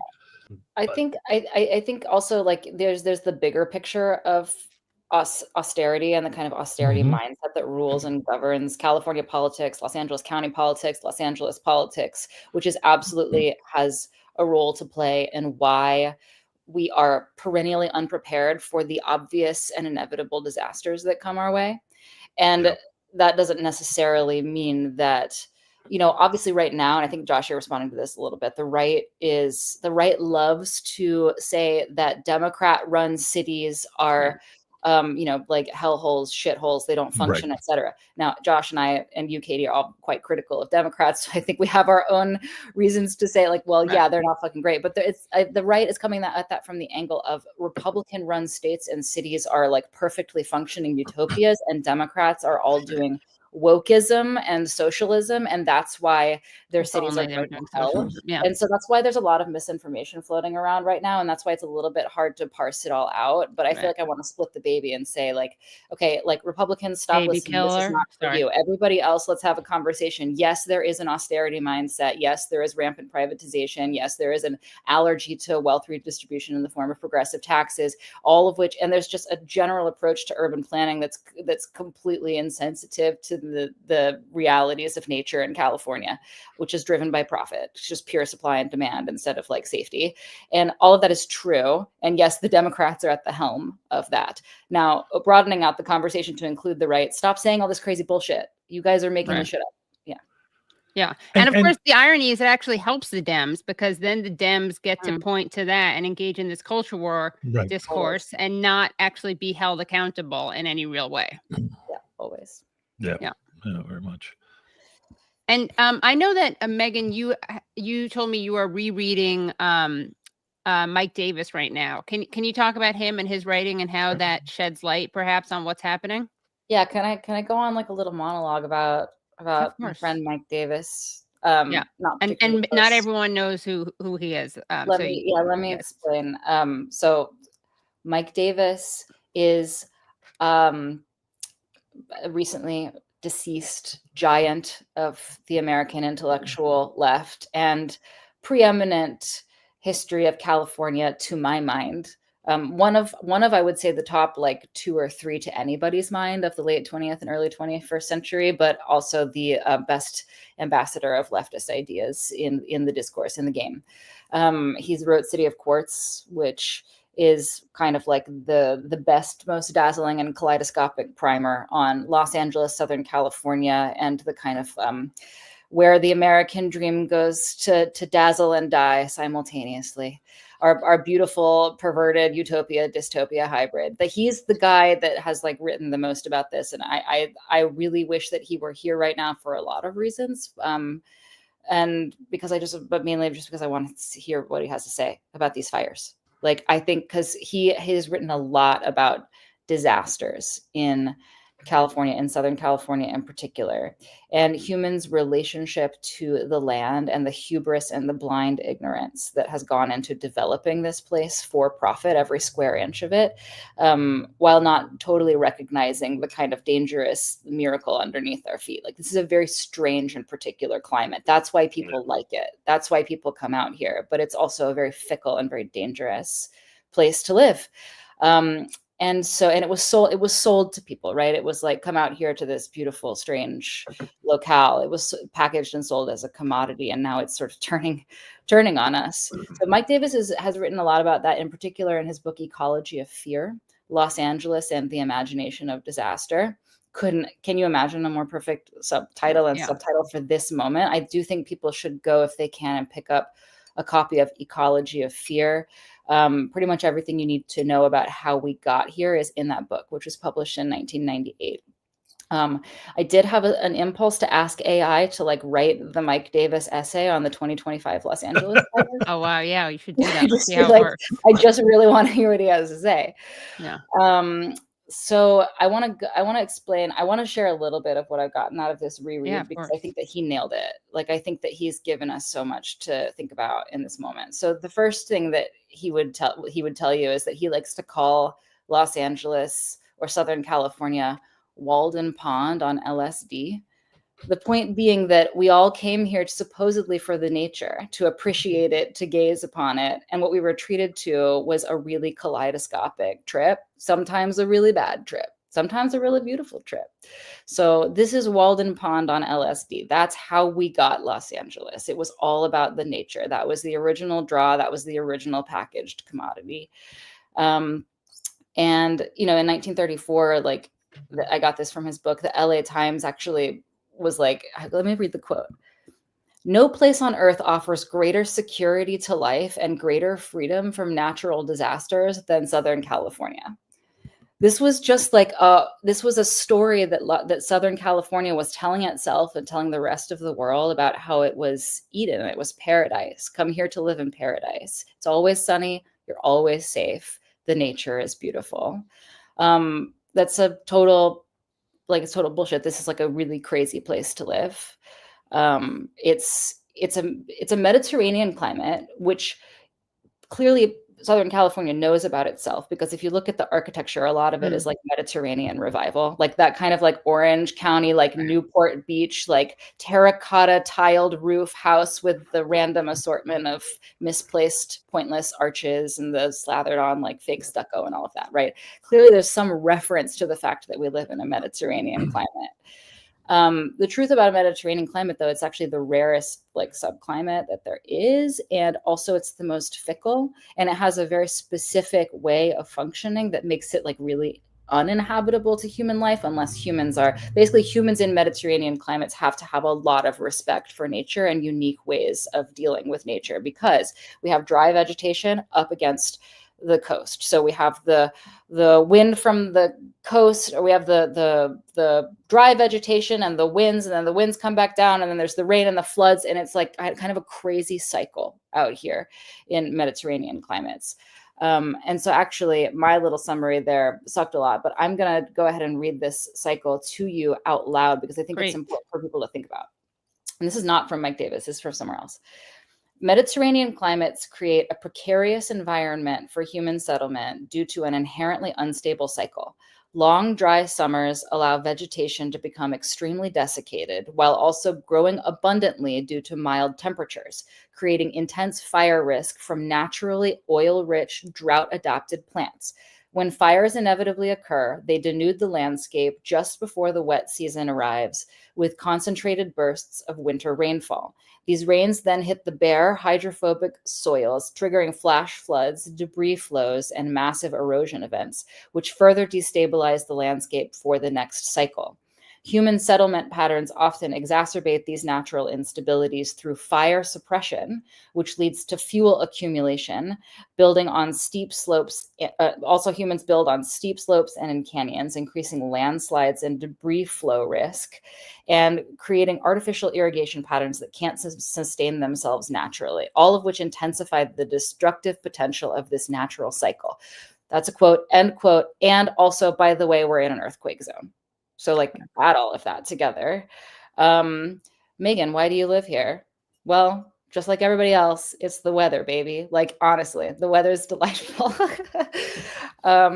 So Mike Davis calls this the disaster algorithm. And there's just kind of a failure to understand how like astonishingly fickle Mediterranean climates actually are, which coupled with capitalism has led to a particular development pattern in the region. So this is the most overdeveloped, least sustainable Mediterranean climate in the world. We have just basically one unified subdivision, which was built without a single care in the world, to things like natural native plant fire barriers, to like reserve, water storage for defensive, fire use, like firefighting. We don't clear out the chaparral, and we also suppress fires. So we don't clear out the brush. Well, we don't do it as much as we should. And we also say no fires, no fires anywhere, which means that the brush can't burn, which means that the brush is accumulating, which means that there's fuel everywhere. It's a tinderbox. And that's because humans live here and don't let the natural fire cycles do their thing. So, and then meanwhile, we just build all of these homes, like one after the other, row after row, cul-de-sac after cul-de-sac, made of materials that are just easy to go up in flames. And also, people just don't have a respect, I think, out here for how unusual our environment is. Like Mike Davis talks about how imaginary norms and averages are constantly being invoked, and we're always like, it's not raining as much this year, or like kind of dry this year. It's like raining a lot this year, or the winds are pretty strong this year, or no winds this year. And the truth of the matter is that that's every year. He said there's nothing less likely to happen than quote unquote average rainfall in California. There are no averages. It's crazy year after year, and even decade after decade, and even century after century. So like if you look into medieval times, there were mega droughts here, and the entire environment adapted around the fact that there was just not a lot of rainfall. That could absolutely happen again, because it's a very, very fine and complicated algorithm.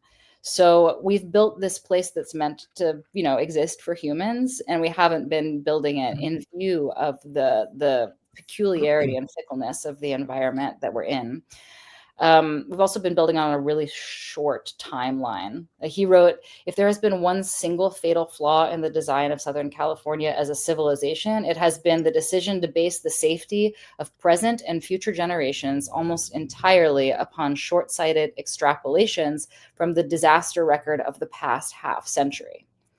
And then if you add into that climate change, and how we know that climates are going to change, and we're in an incredibly volatile place to begin with, it just doesn't make climate sense. disruption, as Natali Segovia, an earlier guest, said. She prefers the term climate disruption. I like that too. It's active, right?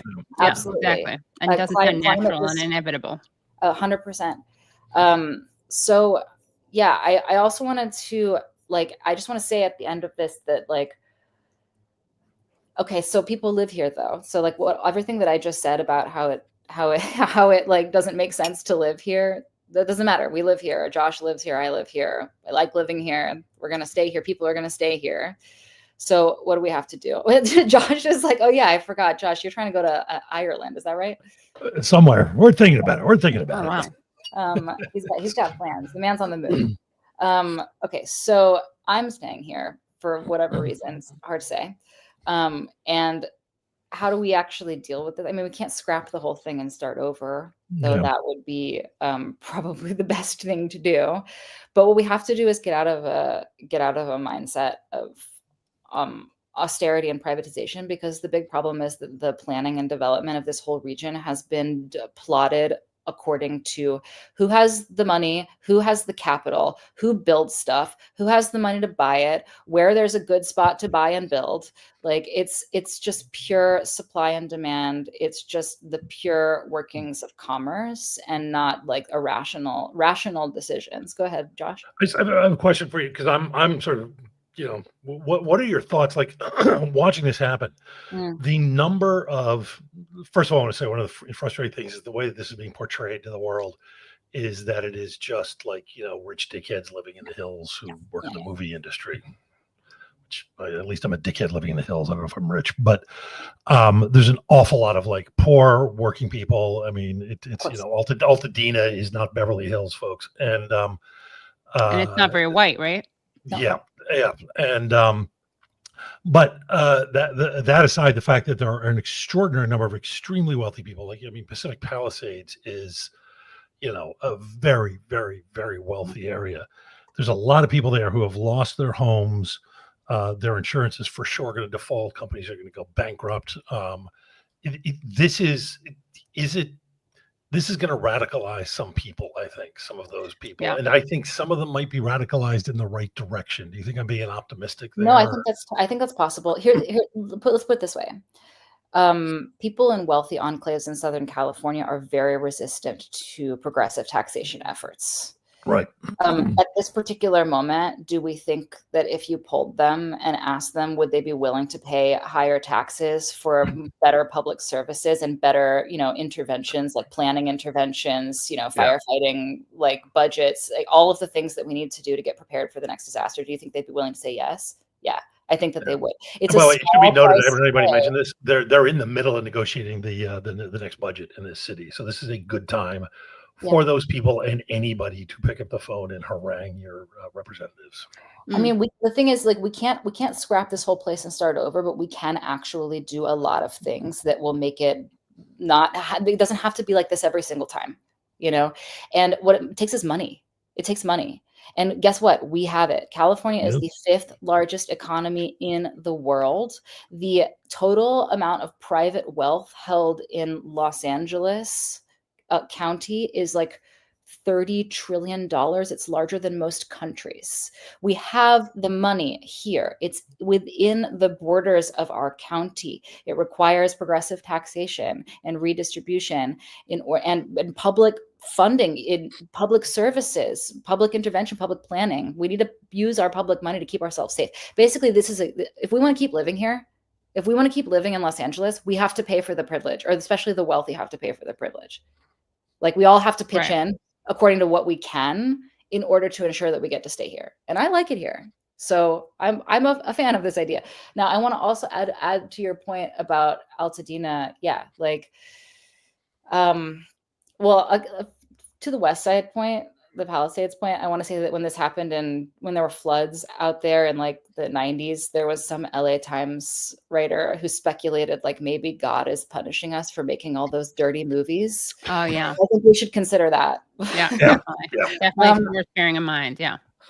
But actually though, I mean, the devastation in Altadena has been enormous. Altadena is a working class, mostly non-white exurb. And I know that I have more connections out to Altadena than in the Palisades. And I think that people are very I saw an article about like Paris Hilton's home going up in flames, but like, there's not going to be an article about my wife's brother's girlfriend's house that she grew up in, where her grandparents still live, who are in their 80s, who don't know where they're going to go, going up in flames. It's all completely gone.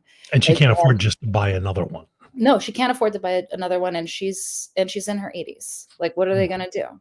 And then, so my wife is a member of the teachers union, and she's a leader in the North Area chapter, which sort of stretches northward. So a lot of people who work in the public schools in LA live out in that area. It's not easy to afford life in LA. So a lot of them live up in Altadena and Pasadena. And there have been so many public school teachers in the north area of UTLA, that is the northern part of LAUSD, who have lost their homes entirely, including her coworker, who has 2 children, ages 1 and 3, and was able to take 2 bags of essentials. And there's so many of them that Hannah's compiling a list of GoFundMes just for public teachers who've lost their homes. So no, this is not about, like just like rich movie biz people, though also those people don't deserve to have their homes ripped from them. Like, seriously, not even Paris Hilton, this is not good. This is not a good thing that we should be cheering on, or that anybody should be cheering on. It's devastation, genuinely. James Woods. I mean, the only thing that's like potential silver lining. Well, I don't know. Yeah, the potential silver lining, right, is that you'll have wealthy people who will have buy-in with, as you were saying, with raising taxes, paying more taxes. Yeah. If they learn from it, though, I will say that in the 90s, and granted there were a few, and Josh is right, they could. This is an interesting thing though. In the 90s, which Josh lived through, there was like a lot of disaster. There was like a cycle of disasters. It wasn't there were fires in 93, but I think there was just a lot of other shit. There was like earthquakes and floods. I had a friend who moved out here, I think I can't remember if it was 92 or 93. And by the time he'd been here a year, he'd been through major earthquakes, the LA riots, huge fire. I mean, it was crazy. He was like a native.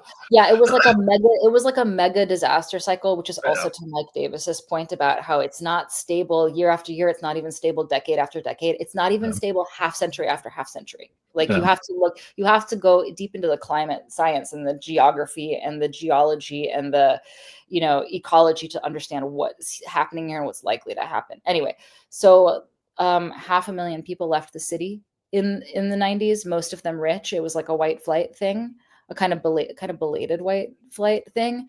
I mean, obviously the riots had a lot to do with that. And just the general sense that, LA was gangland or whatever, this idea that it was sort of being overrun with like dangerous people of color, but also the disasters. People didn't want to deal with, potential like losses. And it seemed the potential is the thing, because things like the Northridge quake, that is not a rich neighborhood. There've always been big mudslides and things in Malibu, but this is the first time you've seen an incredibly wealthy community just wiped out. In the past, it was people going, "This might happen. I'm getting out," and now it's like you're on the receiving end of it, and I think that's the difference. I mean, it's an irony that the people, because they want to be in like the most naturally beautiful places, because they're like and they can, who doesn't, but they have the money to do it. It means that they're up around all of that fuel that I was talking about, the over accumulated chaparral. That's what they want to live in. That's the most desirable place to live. And the fact that it doesn't happen every time to the rich is just because we have a lot of shit going on here and a lot of inputs going on in the algorithm. But it's also, if you strip that away, it's an inevitability that the places where the rich are choosing to live are the places that are the most, it's inevitable that there are going to be massive wildfires and massive mudslides in those places. Now, when I say it's inevitable, I don't mean the devastation is inevitable. I mean, the fires are inevitable. Right. The devastation is not inevitable. There are lots of things that you can do. They just take public money to actually do them. I had this little list of things. I just want to point out a couple of them, things that can actually happen that take money. So, like green fire breaks is an idea that people have. Basically, it's like combining drought tolerance with fire resistance by creating like succulent rich native plant communities, it putting them all throughout the urban environment so that they are like a natural green firewall that breaks up fires. That's a great idea. That's possible with public money. It's completely possible with public money. What you got to do is you got to have people who don't want their homes to burn down to agree to pay more taxes to build things like that, and then their homes will be safe, and the rest of us will be safer too. It kind of speaks to like, our general idea on the left that like it literally benefits all of us if everyone can pitch in. Like we have to have solidarity, we have to come together and pool our resources in order to have the maximum quality of life. Like this is one of those examples, right? That proves that individualism doesn't work. Exactly. Yeah. Well, and you kind of have to stop. I mean, it's crazy that like every, the response to any kind of attempt to do that is always like, but it's so expensive. Well, yeah. Right. Now, what about this? What about this? What about this being like financially expensive and also life depriving, the expense of losing your life or your home? Somewhere down the line, we're going to hear a number, and that number is going to be the cost of these fires when it's over, and that number is going to be bigger than anything you've ever. I mean, it's going to blow. It's going to be the most expensive disaster in. It's going to be the most expensive disaster in recent living LA history for sure, because of the price of the homes that evaporated one after the other, row after row of multi-million-dollar homes out in the Palisades, and then the devastation in Altadena was enormous too. Those homes are not particularly expensive, but they also, it's California, so they are, Yeah. And just do we have a minute, Katie? Or and then David Sirota is here, so we're gonna bring him on. But if you want to make a final point. Yeah, just there's a whole thing that's happening, and it's crazy. I'm watching like all these Democratic pundits kind of turning into the NRA as they're like I saw one of the Pod Save idiots, that politics girl person, and they're all like, this isn't political. Stop trying to make it political, which you're like, you guys sound just like the NRA. Right, I see what you're saying with NRA. Yeah, right. Yeah, and it's like, no, this is political. What you're saying, you're trying to get us not to think about it in partisan terms, because it is bipartisan. It is bipartisan, and it is political, and both parties are equally culpable in this. And it's just grotesque watching them try to sort of go like, don't talk about that right now. It's like, now it's not when can we talk about it? Because if we had talked about this 20 years ago, I wouldn't be looking at the most important things that I own sitting there in a bag, getting ready to go out the door. Right. I mean, it's political in the sense that, like, okay, so I want to say one thing real quick about just the role of like austerity and privatization broadly, which the Democratic Party has been at the helm of, because the Democratic Party is in charge of all of this. And that doesn't mean that the Republicans wouldn't also be going whole, of course, the Republicans, what's the quote? The Democratic Party is the history's second most enthusiastic party of capital. Yeah. Well, that means the Republicans are number one. So we do not know what, if any, role PG&E played in this fire. So I'm not going to speculate on that. And but can you tell people what PG&E is? Yeah. So most of California's energy supply is provided by a for-profit company called PG&E. And in 2018, PG&E was directly responsible for the Camp Fire, which you may have heard of, which had a death toll of 85 up somewhere in like Northern California. Which actually had a smaller acreage loss than this fire by like a long shot. It just had a higher death toll. So because evacuation was less possible because it was a rural area. So I'm not saying that PG&E is responsible for this fire. I literally have no idea. But I know that people have been warning that if you let PG&E continue to be in charge of the infrastructure and continue to cut corners for profit, then we're going to continue to have problems in California with fires, because they don't rehab their infrastructure. They don't take care of their power lines. They do all these things that just put people in the line of fire because it's just less expensive and they get to make higher profits for their shareholders. And after the Camp Fire, there was a big push to to socialize, to take over, for the state to take over PG&E. It's not a crazy idea. States can provide energy. It happens actually a lot. Like, it's a thing that can totally happen.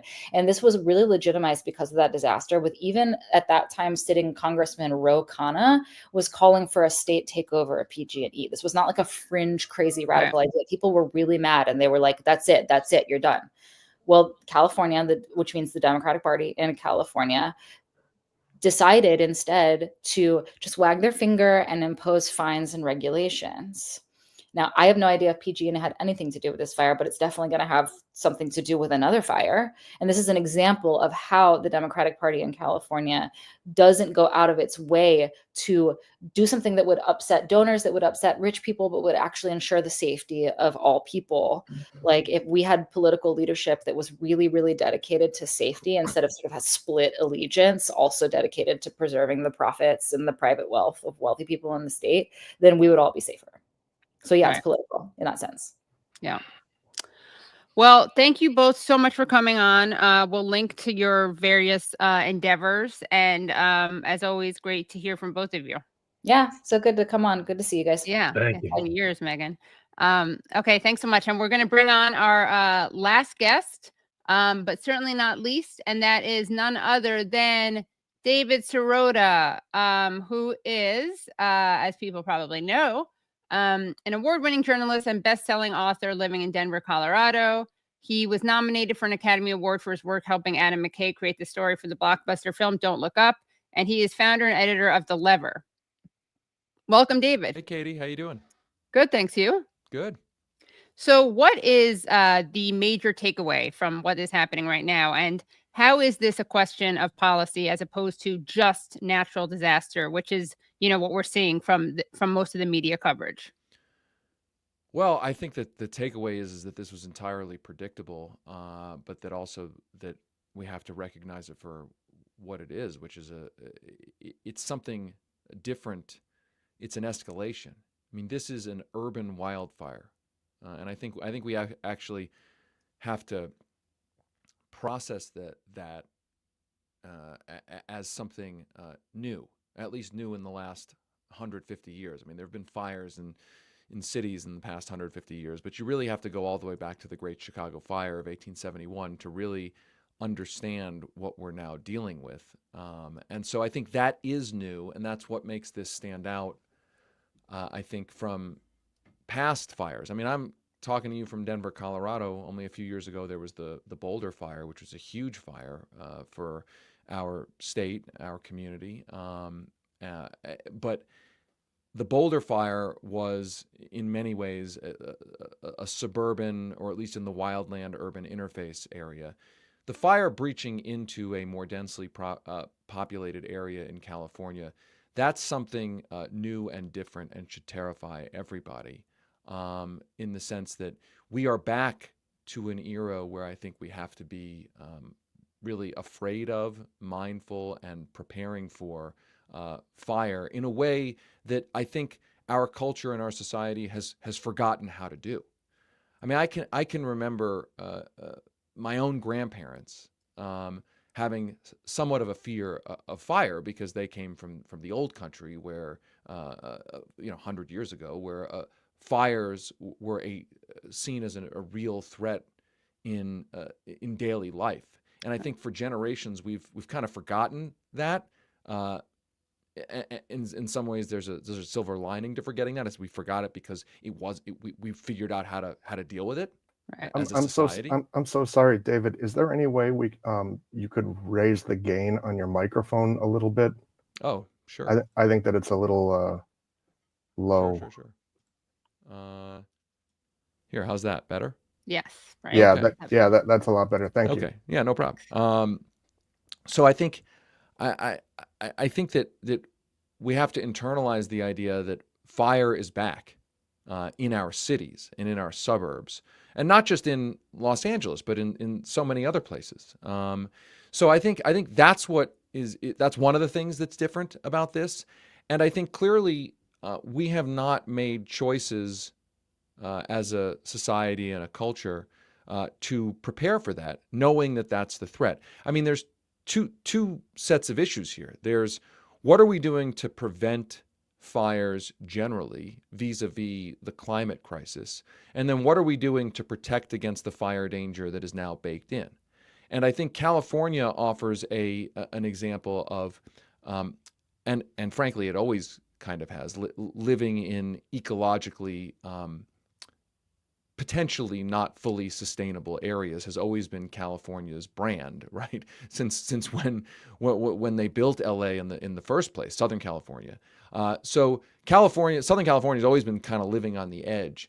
But I think we're in an era where making choices to live in these kinds of locales without policies put in place to require risk mitigation, really strict policies to require risk mitigation. I think that era, the fires are an example of what happens when you do that, when you add in the climate crisis to that already precarious situation.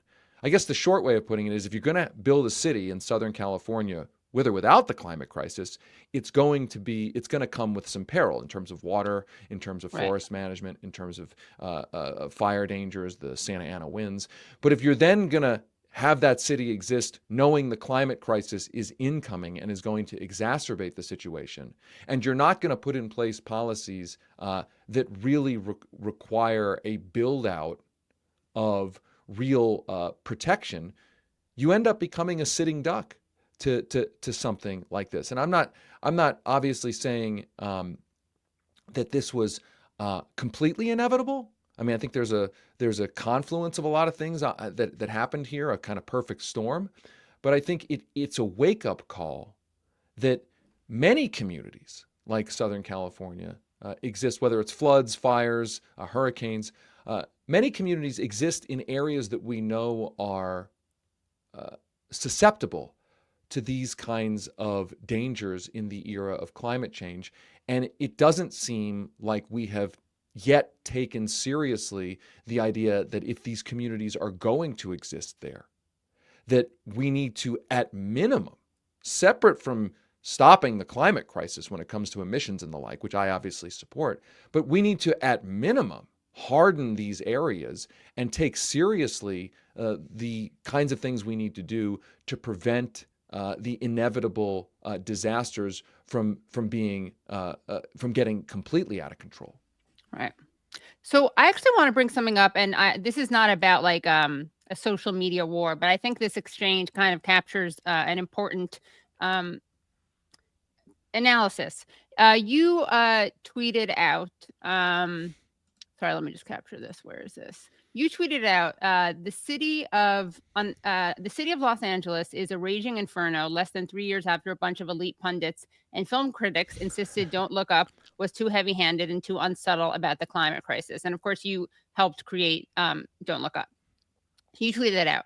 Then Tommy Veeder, who's from one of the Pod Save Boys and an Obama bro, tweeted a screenshot of that and said, "Cannot wrap my head around the narcissism required to tweet this out." Sorry, let me start that again. "Cannot wrap my head around the narcissism required to tweet this as the fires are still raging." And then you tweeted in response to that, David, "Cannot wrap my head around the narcissism of Obama bros who killed off real climate legislation, then built a media empire to mostly punch left, scoff at, eye roll, and ignore scientists, activists, and politicians who've allegedly been too on the nose in sounding the climate alarm." So can you talk about this, what you're saying here? Sure. This is, I should have remembered that everything on social media is read in completely bad faith, taken out of context. Well, not by me. I mean, I'm no, by you, not by you. Just No, make sure, no. But obviously what I was getting at was, look, whether you love or hate our particular movie, that's fine. It's a movie. A movie is not going to solve the climate crisis. You can think our movie was great, think it was funny, think it was bad, you can hate it. All that's fine. The point I was making is some of the criticism of Don't Look Up, and by the way, plenty of other films and cultural products that have tried to touch on the climate crisis. Underneath some of the criticism of the movie and of those cultural products is this is doomerism. This is too on the nose. It's not subtle enough. It's not sophisticated enough. It's not, it doesn't have a light enough touch. And my point was only that the climate crisis itself is not subtle. The climate crisis itself is very on the nose. The climate crisis itself is very, very in your face, as evidenced by what we are seeing in Los Angeles. So the point is that we have a problem in our culture where whenever anybody is blunt about the crisis that we face, there is an elite media class that is very quick to eye roll, to scoff, to sigh, to portray those sounding the alarm as fundamentally unserious, unhinged, hysterical, too on the nose, Debbie Downers. And my point is that that's part of the problem here. So again, I want to be really clear. This was my tweet was not, it invoked my movie because I participated in that movie. And it's something that hundreds of millions of people saw. So I think it's something that people understand the reference to. It wasn't about, I want you to like my movie. I want you to go watch. I mean, hate the movie, love the movie. And social media, of course, is, Sirota's making it about his movie. I'm not making it about our movie. It's about the idea that whether you love or hate our movie, whether you love or hate a TV show, there was TV series about climate, documentaries, whether you love or hate particular cultural products, we need to stop scoffing and berating berating as too on the nose, as too doomer, those who are trying to sound the alarm. You may not like the way one particular movie or TV show or documentary portrays the alarm. You may not think it's very good. That's all fine. But the idea, the fundamental point here is we need to start saying, hey, we need more alarms sounded. Right. That we need more consciousness, cultural consciousness of the climate crisis. I mean, think about when you watch television. I'm writing a piece about this right now. Think about when you watch television or movies today. Not climate movies, just movies, TV shows, sitcoms, whatever you're watching. Say Nothing right now is what I'm watching on Hulu about the IRA. Yeah. Great. I want people when they go and watch these shows and movies, I want you to think take a moment as you're watching to look at the background setting that you're watching the film, that's portrayed on screen. I'm not saying whether you're, forget about watching a climate movie, right? Just a movie, TV show about anything else. Do you notice that the environmental and ecological setting that you're typically watching the film set in, that it doesn't really reflect the climate reality that we're living in? That it looks like that what you're watching is a climate and ecological reality from 20 years ago or 30 years ago, right? And I think about the movie Parasite, for those who've seen that movie. Great movie. Parasite is not a climate movie. It's not real. I mean, but the climate crisis is in that movie, right? There's constant rains. They're dealing with some flooding. But the flooding and the rains aren't necessarily a central part of the story. It's just the lived reality of people in that setting. And I guess what I'm getting at here is that we're still at a moment where the cultural products that are supposed to be reflecting back our world are not like Parasite. They're reflecting back a world that basically doesn't much exist anymore. And that's, I think, because there's a fear of being too on the nose.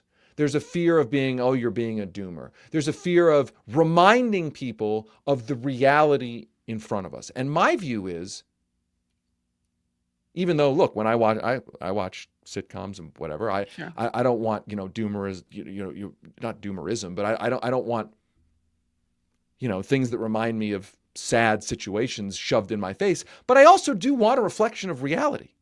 Right. And I this dissonance between what is portrayed as our world and what actually is our world is fundamentally a problem if what we need to be doing right now is to be out of the denial stage and into the acceptance and mitigation and protection and prevention stage. That if one of the central short-term problems is that we need to harden our cities, we need to change our zoning laws, we need to strengthen all the infrastructure, knowing that there is this incoming crisis, even if we do the best climate policies possible to reduce the long-term effects of that crisis, that short-term, we've got some big problems. If that is the fundamental short-term challenge right now, then pretending that world doesn't exist hurts our ability to get the political will to actually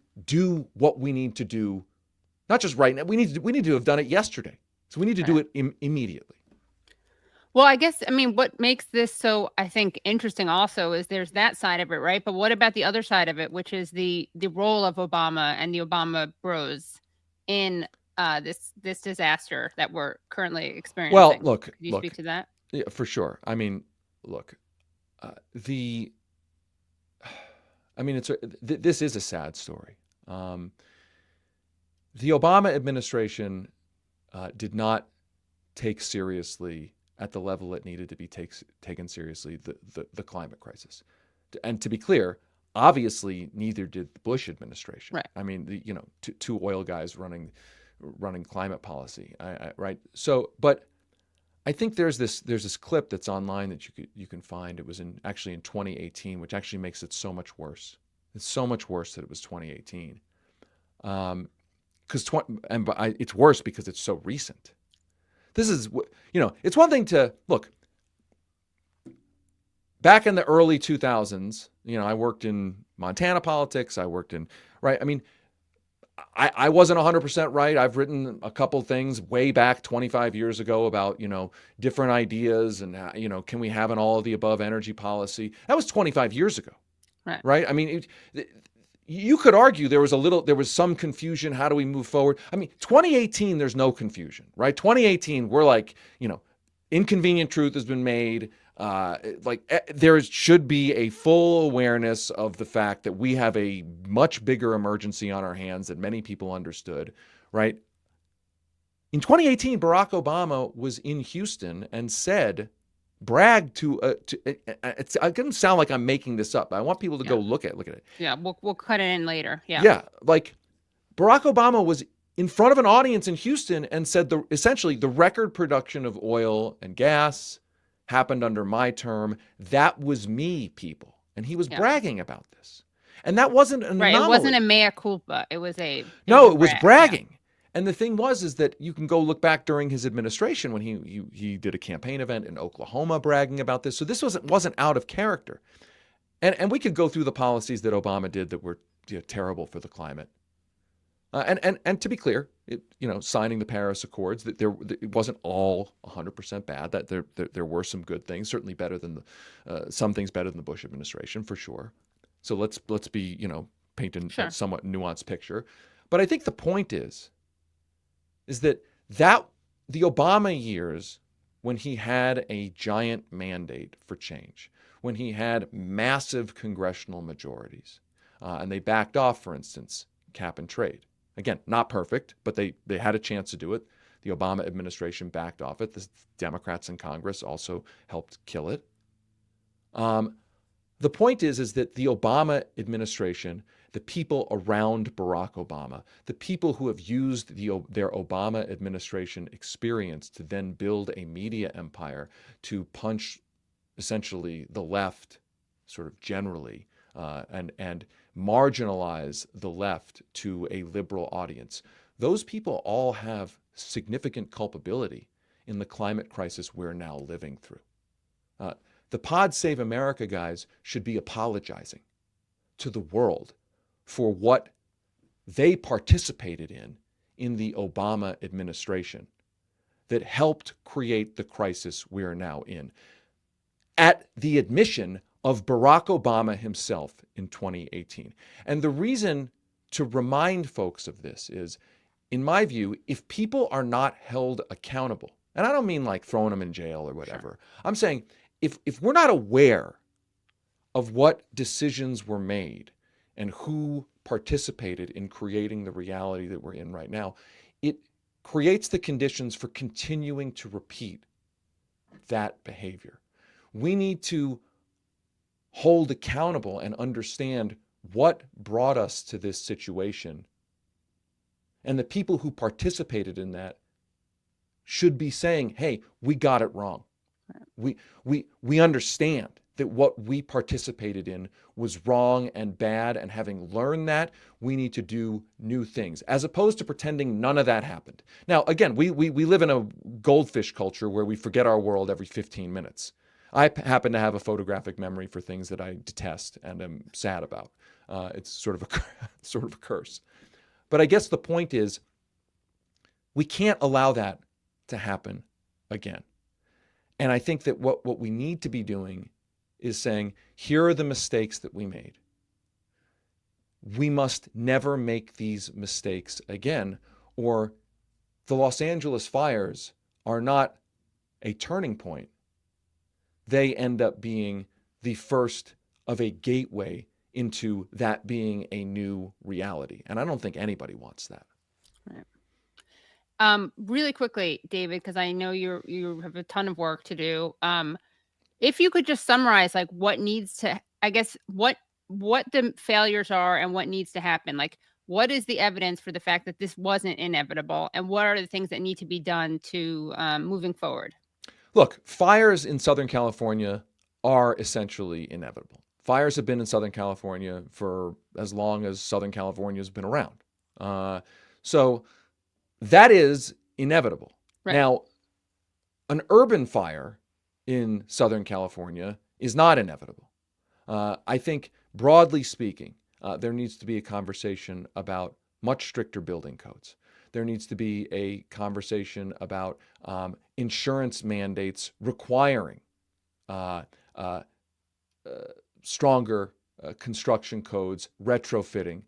There needs to be, obviously, a hardening of the infrastructure in our cities. There needs to be a conversation about how cities are designed, in the sense of, are our cities essentially tinderboxes now?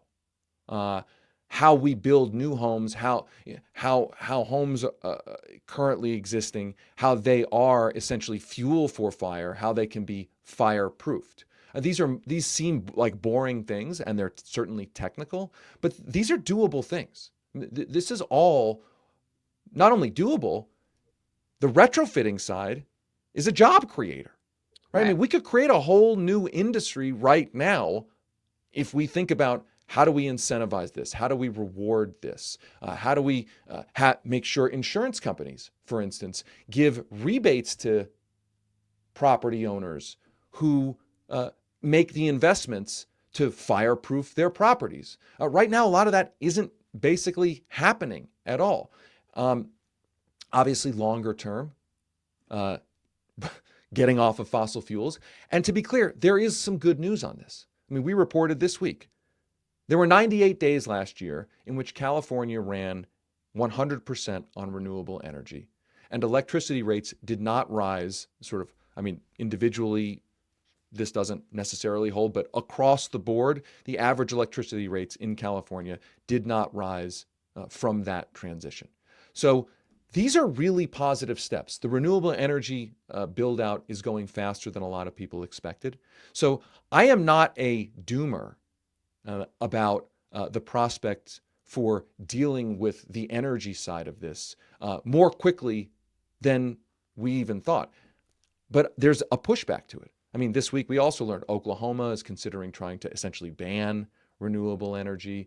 You've got major red states trying to force their pension funds to divest from investments that take into account the climate crisis. So there is a real battle here for how to reduce emissions long haul. Now, I know some people will hear this and say, look, we already got the fire, flooding, and hurricane danger baked in from the warming that we've already done. So at one level, you can take that and say, hey, why should we do anything? We're already screwed. My view is, I have kids, and maybe one day they'll have kids. Maybe it's bad now. If you or put it this way, if you think it's bad now at 1.5 degree warming, which we're at as of this year, how bad do you think it's going to be with 2 degree warming or 3 degree warming, right? It is our obligation to reduce our emissions right now, both for ourselves, but also for future generations. The idea that, oh, it's bad, so all we should do is sort of harden our houses and, keep driving gas guzzlers and, burning as much fossil fuel as we want because the cat's already out of the bag. That's not really how it works. And I think it's sort of an immoral way of looking at things. And also there's some evidence that if we quickly reduce our emissions, we don't know how fast the warming will stop. I just want to remind folks, and I don't know how fast it will be. Like, could it be thousands of years? Sure. Have there been some models that have said it could be 100 years, 50 years? Sure. So we don't know. So it seems to me that the first thing we should do is try to do what we know would be better. And I want to remind people, look, when I was growing up, there was the terrifying, and I think people now maybe eye roll it, but for those who are as old as me, they remember, there was the terrifying fear of the ozone layer going away. I mean, that was a real thing. Right. I mean, that was like really scary. Aerosol sprays, right? Yeah, it was super scary. Yeah, but it was the aerosol spray, but it was like, well, maybe other things are exacerbating it. Will it ever close up? What are we going to do? Like, we're going to live on a planet where, like, if you go outside, you're going to get melted. Like, I mean, it was like really serious. And the world came together and solved that problem. Now, you could argue it was a smaller, more narrow problem, more isolated problem, but like that was a big deal back then. And it seemed potentially impossible to deal with, but we dealt with it. And now we like look back on it. It's like, oh my, that's so quaint. So my point is, I think we can make a lot of progress really fast. And I'll go back to, to end a long answer. I'll go back and just say, I think we can deal with a lot of these problems very quickly and very effectively, but not if anytime anybody brings this up, there's eye rolling, scoffing, sighing, oh, you're unsophisticated, you're a doomer, you're too heavy-handed, you're too on the nose. That to me is the societal mental block here. That we don't want to look at this, and I understand the desire not to look at this, but in not wanting to look at this, we just eye roll it. That's not my problem. That's somebody else's problem. They're being overwrought. They're being hysterical. No, that's the mental problem that we have to get over to then achieve the things that are entirely achievable right now. Yeah, and I think another issue is, oh, well, okay, Trump is president. Democrats want to stop this, but they can't because Trump is president. Yeah, I mean, I look, there's always a rotating villain, right? Right. We can't stop it because of Joe Manchin. Right. Oh, exactly. we can't stop it because of the What's filibuster. your response to Oh, that? we can't stop it because of the parliamentarian. I mean, Right. Barack, I'm sure the Obama. And also, as if the suggestion also being like, oh, Biden did everything he could, right? Like when Biden was in power, he was so amazing on climate. Right. I mean, I'm sure if the Pod Save Bros were here, they would look you straight in the eye and say, look, I know we had 59, 60 Senate votes, however, depending on how you count it. Oh, yeah, we had massive congressional majorities. Oh, yeah, Obama won with a giant mandate. But there was, Ben Nelson or Joe Lieberman, right? There's always a reason. Oh, we just couldn't. That is nonsense. I grant you that there are always going to be obstacles. Sure.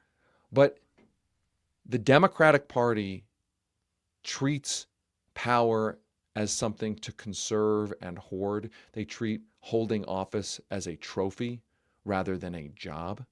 And the job of the Democratic Party is not to tell us that Donald Trump prevents them from doing what they allegedly want to do. The job of the Democratic Party is to figure out how to do the job of passing good policies, regardless of what the obstacles may be.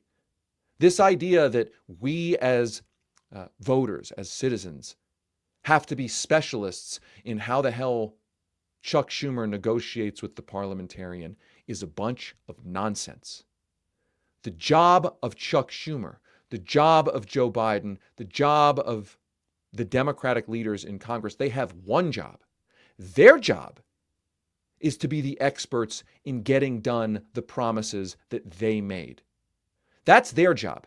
Our job is to demand they make those promises and hold those promises and keep those promises. So you hear the Democrats, what are we going to do about the parliamentarian?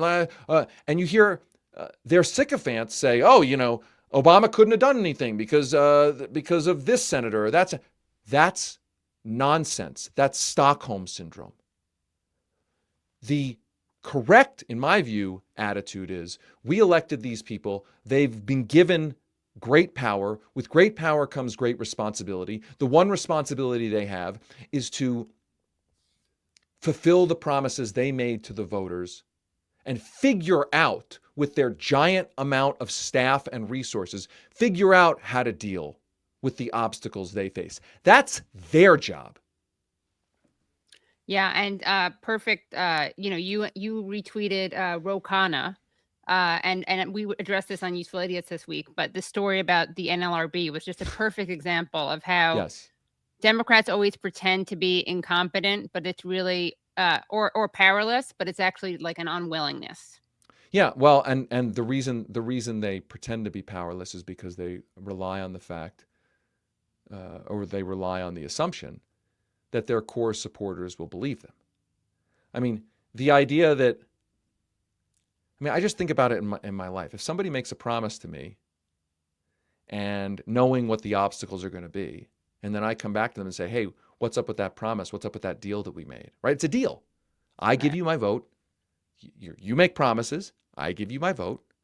Then they come back. Hey, what's up with that deal? Oh, I couldn't get that done because the obstacle I knew was going to be in front of me ended up being an obstacle. Me on the other end of the deal is, well, you betrayed me. You sold me out. You lied to me because you knew what that obstacle was going to be. And it's, if you don't have the skill or the will, and that's the key part. It's not skill, it's will. If you don't have the will to figure it out, then get the hell out of here. Like, you're the problem. You're the obstacle. And so I think when we, the story of Ro Khanna and the NLRB vote, when he told it, Chuck Schumer wanted to do it, and there was a time that the vote was held open, and they somehow couldn't get in touch with, they couldn't find Vice President Kamala Harris. I mean, let's presume that's all true. Let's give them the benefit of the doubt. I don't really give them the benefit of the doubt, but fine. She just somehow wasn't Right, exactly. around. Be most charitable, right? Yeah, fine. She wasn't around. Well, that means you didn't really want to do it that much, because if you really wanted to do it, you'd make sure she was around. Exactly. You Right? prioritize it. Or she would have made sure she's around. Or, right? I mean, like, this notion, we just tried, we didn't, like, you've just admitted that you weren't really serious about doing this, which is the fundamental problem.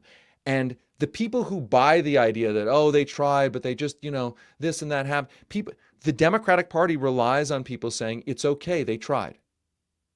As opposed to people saying, you didn't try, you lied. Right. You told me you were going to do stuff like this, and then you didn't care enough to actually execute and do what you needed to do to actually get it done. So you lied. And I think the way you get political leadership that actually delivers is by not buying the apologism, is by having a culture inside the Democratic Party among voters that says, if you're going to lie to me about a deal that you made with me, you made promises, I voted for you, then you have to leave. You're not getting my vote again. The party is not getting my vote again until it changes leaders who are more serious about delivering on the promises they make to us. Well, thank you, David. As always, extremely eloquent and powerful words from you. Thank you. Thanks so much for having me, Katie. Really appreciate it. Of course, yeah. And you have a bunch of great pieces. We didn't even have time because I know you have a lot of stuff to do, but great pieces at The Lever. And The Lever's hiring, right? Yes, we are. We're hiring some journalists. We are expanding. So you can check our stuff out at levernews.com. Great. Thanks so much. Thanks, Katie. Take care. Bye. All right. That was great. So I just have some updates. Let's see. One thing I want to do is we have some Mike Davis to read. Sorry about the sun thing happening right now. We have some Mike Davis we're going to read. And also, I'll just stand like this the whole time. Let's see. Brad, can you show that, before we do that, can you show this update about this doctor who we covered? And thank you, everyone, for watching. And please do give this a like. If you haven't already given it a like, give it a thumbs up. You know what I'm talking about, Brad? The Palestine thing? Okay, great. And thanks, Brad, for helping with this. And thanks, Wilson, for helping with this. And thanks, Nate, for helping with this. Brad, of course, of the Katie Halper Show, Wilson of Useful Idiots, and Nate, Katie Halper Show researcher. No, I don't have a window shade here. I can also, okay, so all right, here's Drop Site News tweeted this. So first they tweeted out an excerpt from our live stream on Tuesday on the Katie Halper Show. I spoke with Dr. Thayer Ahmad, an American who worked with Dr. Safiya at Kamal Adwan to learn about the abducted doctor. And here is an update about Dr. Hussam Abu Safiya. So according to the Palestinian NGO Al-Mezan, his detention was extended until 13 February 2025 by an Israeli court. Israeli authorities have also extended the ban on his access to legal counsel until 22 January 2025, making the second such extension since his abduction. And if people don't know about this, it's awful. And he is a doctor who bravely refused to abandon his patients. His son was killed by the IDF. He was already injured, and he's been kidnapped. And as we've gone over on this show, kidnapped doctors will be tortured to death and sometimes sexually abused as they're tortured. And we know this happens. And the United States government does nothing about it. And it is absolutely disgusting, and it's systemic, and it's not exceptional. Another update is that tragically, Dr. Safiya's mother died of a heart attack. I'm sure it was influenced by the tragic unknown fate of her son. And as we also pointed out, Dr. Safiya is a dual citizen. So he could have left Gaza, and it makes his bravery all the more impressive and moving. Okay. Also, anything else I was going to do an update on, Brad? Did I text you an update on anything else? No, okay. And then I was just going to read some of the Mike Davis that Meagan referred to. And so Nate, who does research for the Katie Halper Show, collected some of this. Nate, do we have a screenshot of this? If not, I can just, it's always nice to have a screenshot. If not, I'll cut it in. We'll cut it in later. Okay, so this is Nate. Tell me in text. This is from what? Oh, you sent it. You emailed it to me. Hold on 1 second. Did you email it to me, or had you get it to me? No, it's not on my email. Sorry, everyone, and thanks everyone so much for joining. Okay, and what is this? What is this from? Which book? Remind me.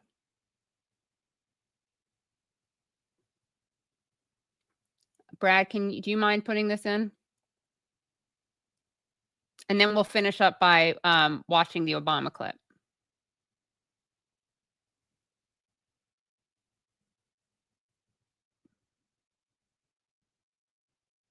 Okay, and this is from Mike Davis, Ecology of, hold on 1 second. Is it of Fear?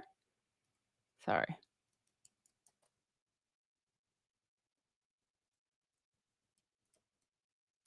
Yes, Ecology of Fear. Mike Davis, Ecology of Fear. Brad, let me know if you got that screenshot. And thanks everyone for your patience. And I think this has been very informative. Sorry about the sun again. Okay. But the pressure during the 1920s boom to open the coastal range to speculative subdivision was unrelenting. In the hyperbole of the era, occupation of the mountains became Los Angeles's manifest destiny. Quote, "The day for the white invasion of the Santa Monicas has come," end quote, declared real estate clairvoyant John Russell McCarthy in a booklet published by the Los Angeles Times in 1925. In anticipation of this land rush, the county sheriff had been arresting every vagrant in sight and putting them to work on chain gangs, building roads through the rugged canyons just south of Rancho Malibu.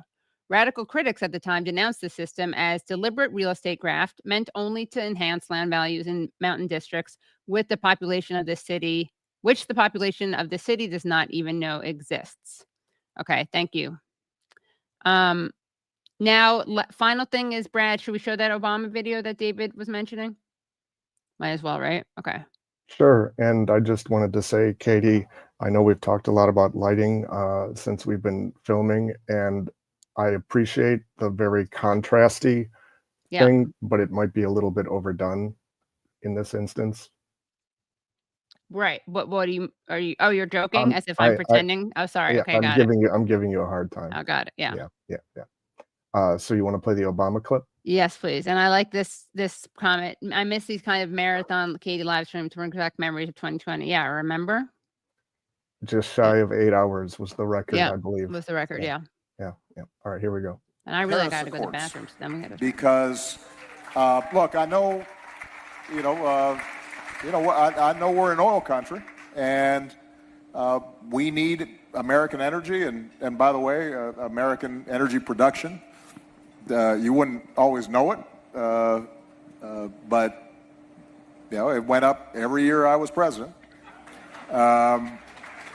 And that whole suddenly America's like the biggest oil producer and the biggest that was me, people. I just want you to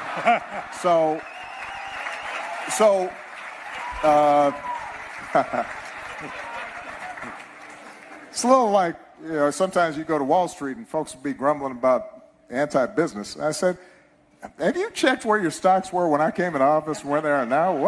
What are you talking? What are you complaining about? Just say thank you, please. Because I want to raise your taxes a couple percent. Yeah, that's hope and change, Katie. Hope and change, yeah. Yes, and then, yes, we can. Well, you know what else has been making the rounds? Hold on. This kind of viral image, this image a lot of people are talking about, from Jimmy Carter's funeral. Did you see this of Trump and Obama? Yeah. Let's see. Do we have a good example of that? Just if you give me a second. Sure, yeah. Because as people know, the Democrats. I mean, to be fair, I don't think Obama did, but the Democrats often portrayed Trump as an existential threat and as a fascist. I'm not saying he's not an existential threat, but I think a lot of he's not perhaps uniquely an existential threat. And that this was a war for democracy. Democracy was on the line. And here is here's an image of Obama and Trump at the Carter funeral. Yeah. Just forgetting 1 second.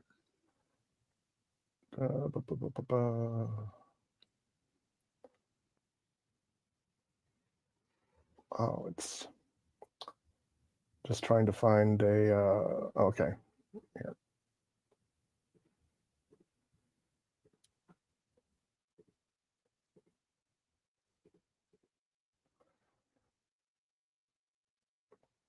So that's a still image, but what I was looking for, there was like Oh, a that's short. not even the chummiest one. No. Yeah. No. I can do better. Yeah, you can do better. But you just have to give me a second. I think yeah. Okay. Wilson, do we have that from Useful Idiots? I got it. Okay. I got it. Oh wait. Well, oh, there Nate it is. sent us some video. Okay. Okay, you got it. Yeah.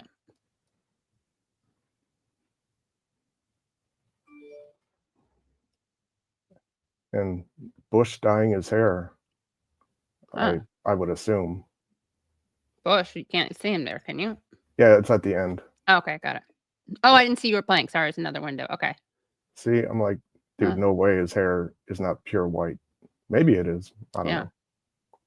But yeah, no, I think that it's fair. Did you play it? Yeah, it was played. Okay, got it. Yeah. I'll watch. See?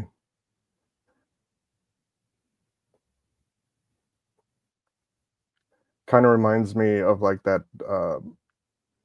video of, or the photo of Trump and Bill and Hillary Clinton was one of their weddings. I forget who got married, but they were like sitting at a table and like full on, mouth wide open laughing together and stuff like that. And, it just kind of speaks to, it's just one big club. And right, and you ain't in it. Yeah. Because I can't disagree. Like if that guy was literally Cthulhu rising out of the sea and the most existential threat, Hitler reincarnated, whatever, probably wouldn't be joking around with him. Right. Anyway, yeah. Well, thank you so much everyone for watching. Also I may do a clip later, who knows, but I need to give you sunglasses. Jamie Lee Curtis, who wrote that? No, I just said that. But like, we need to get you shades or something. Yeah.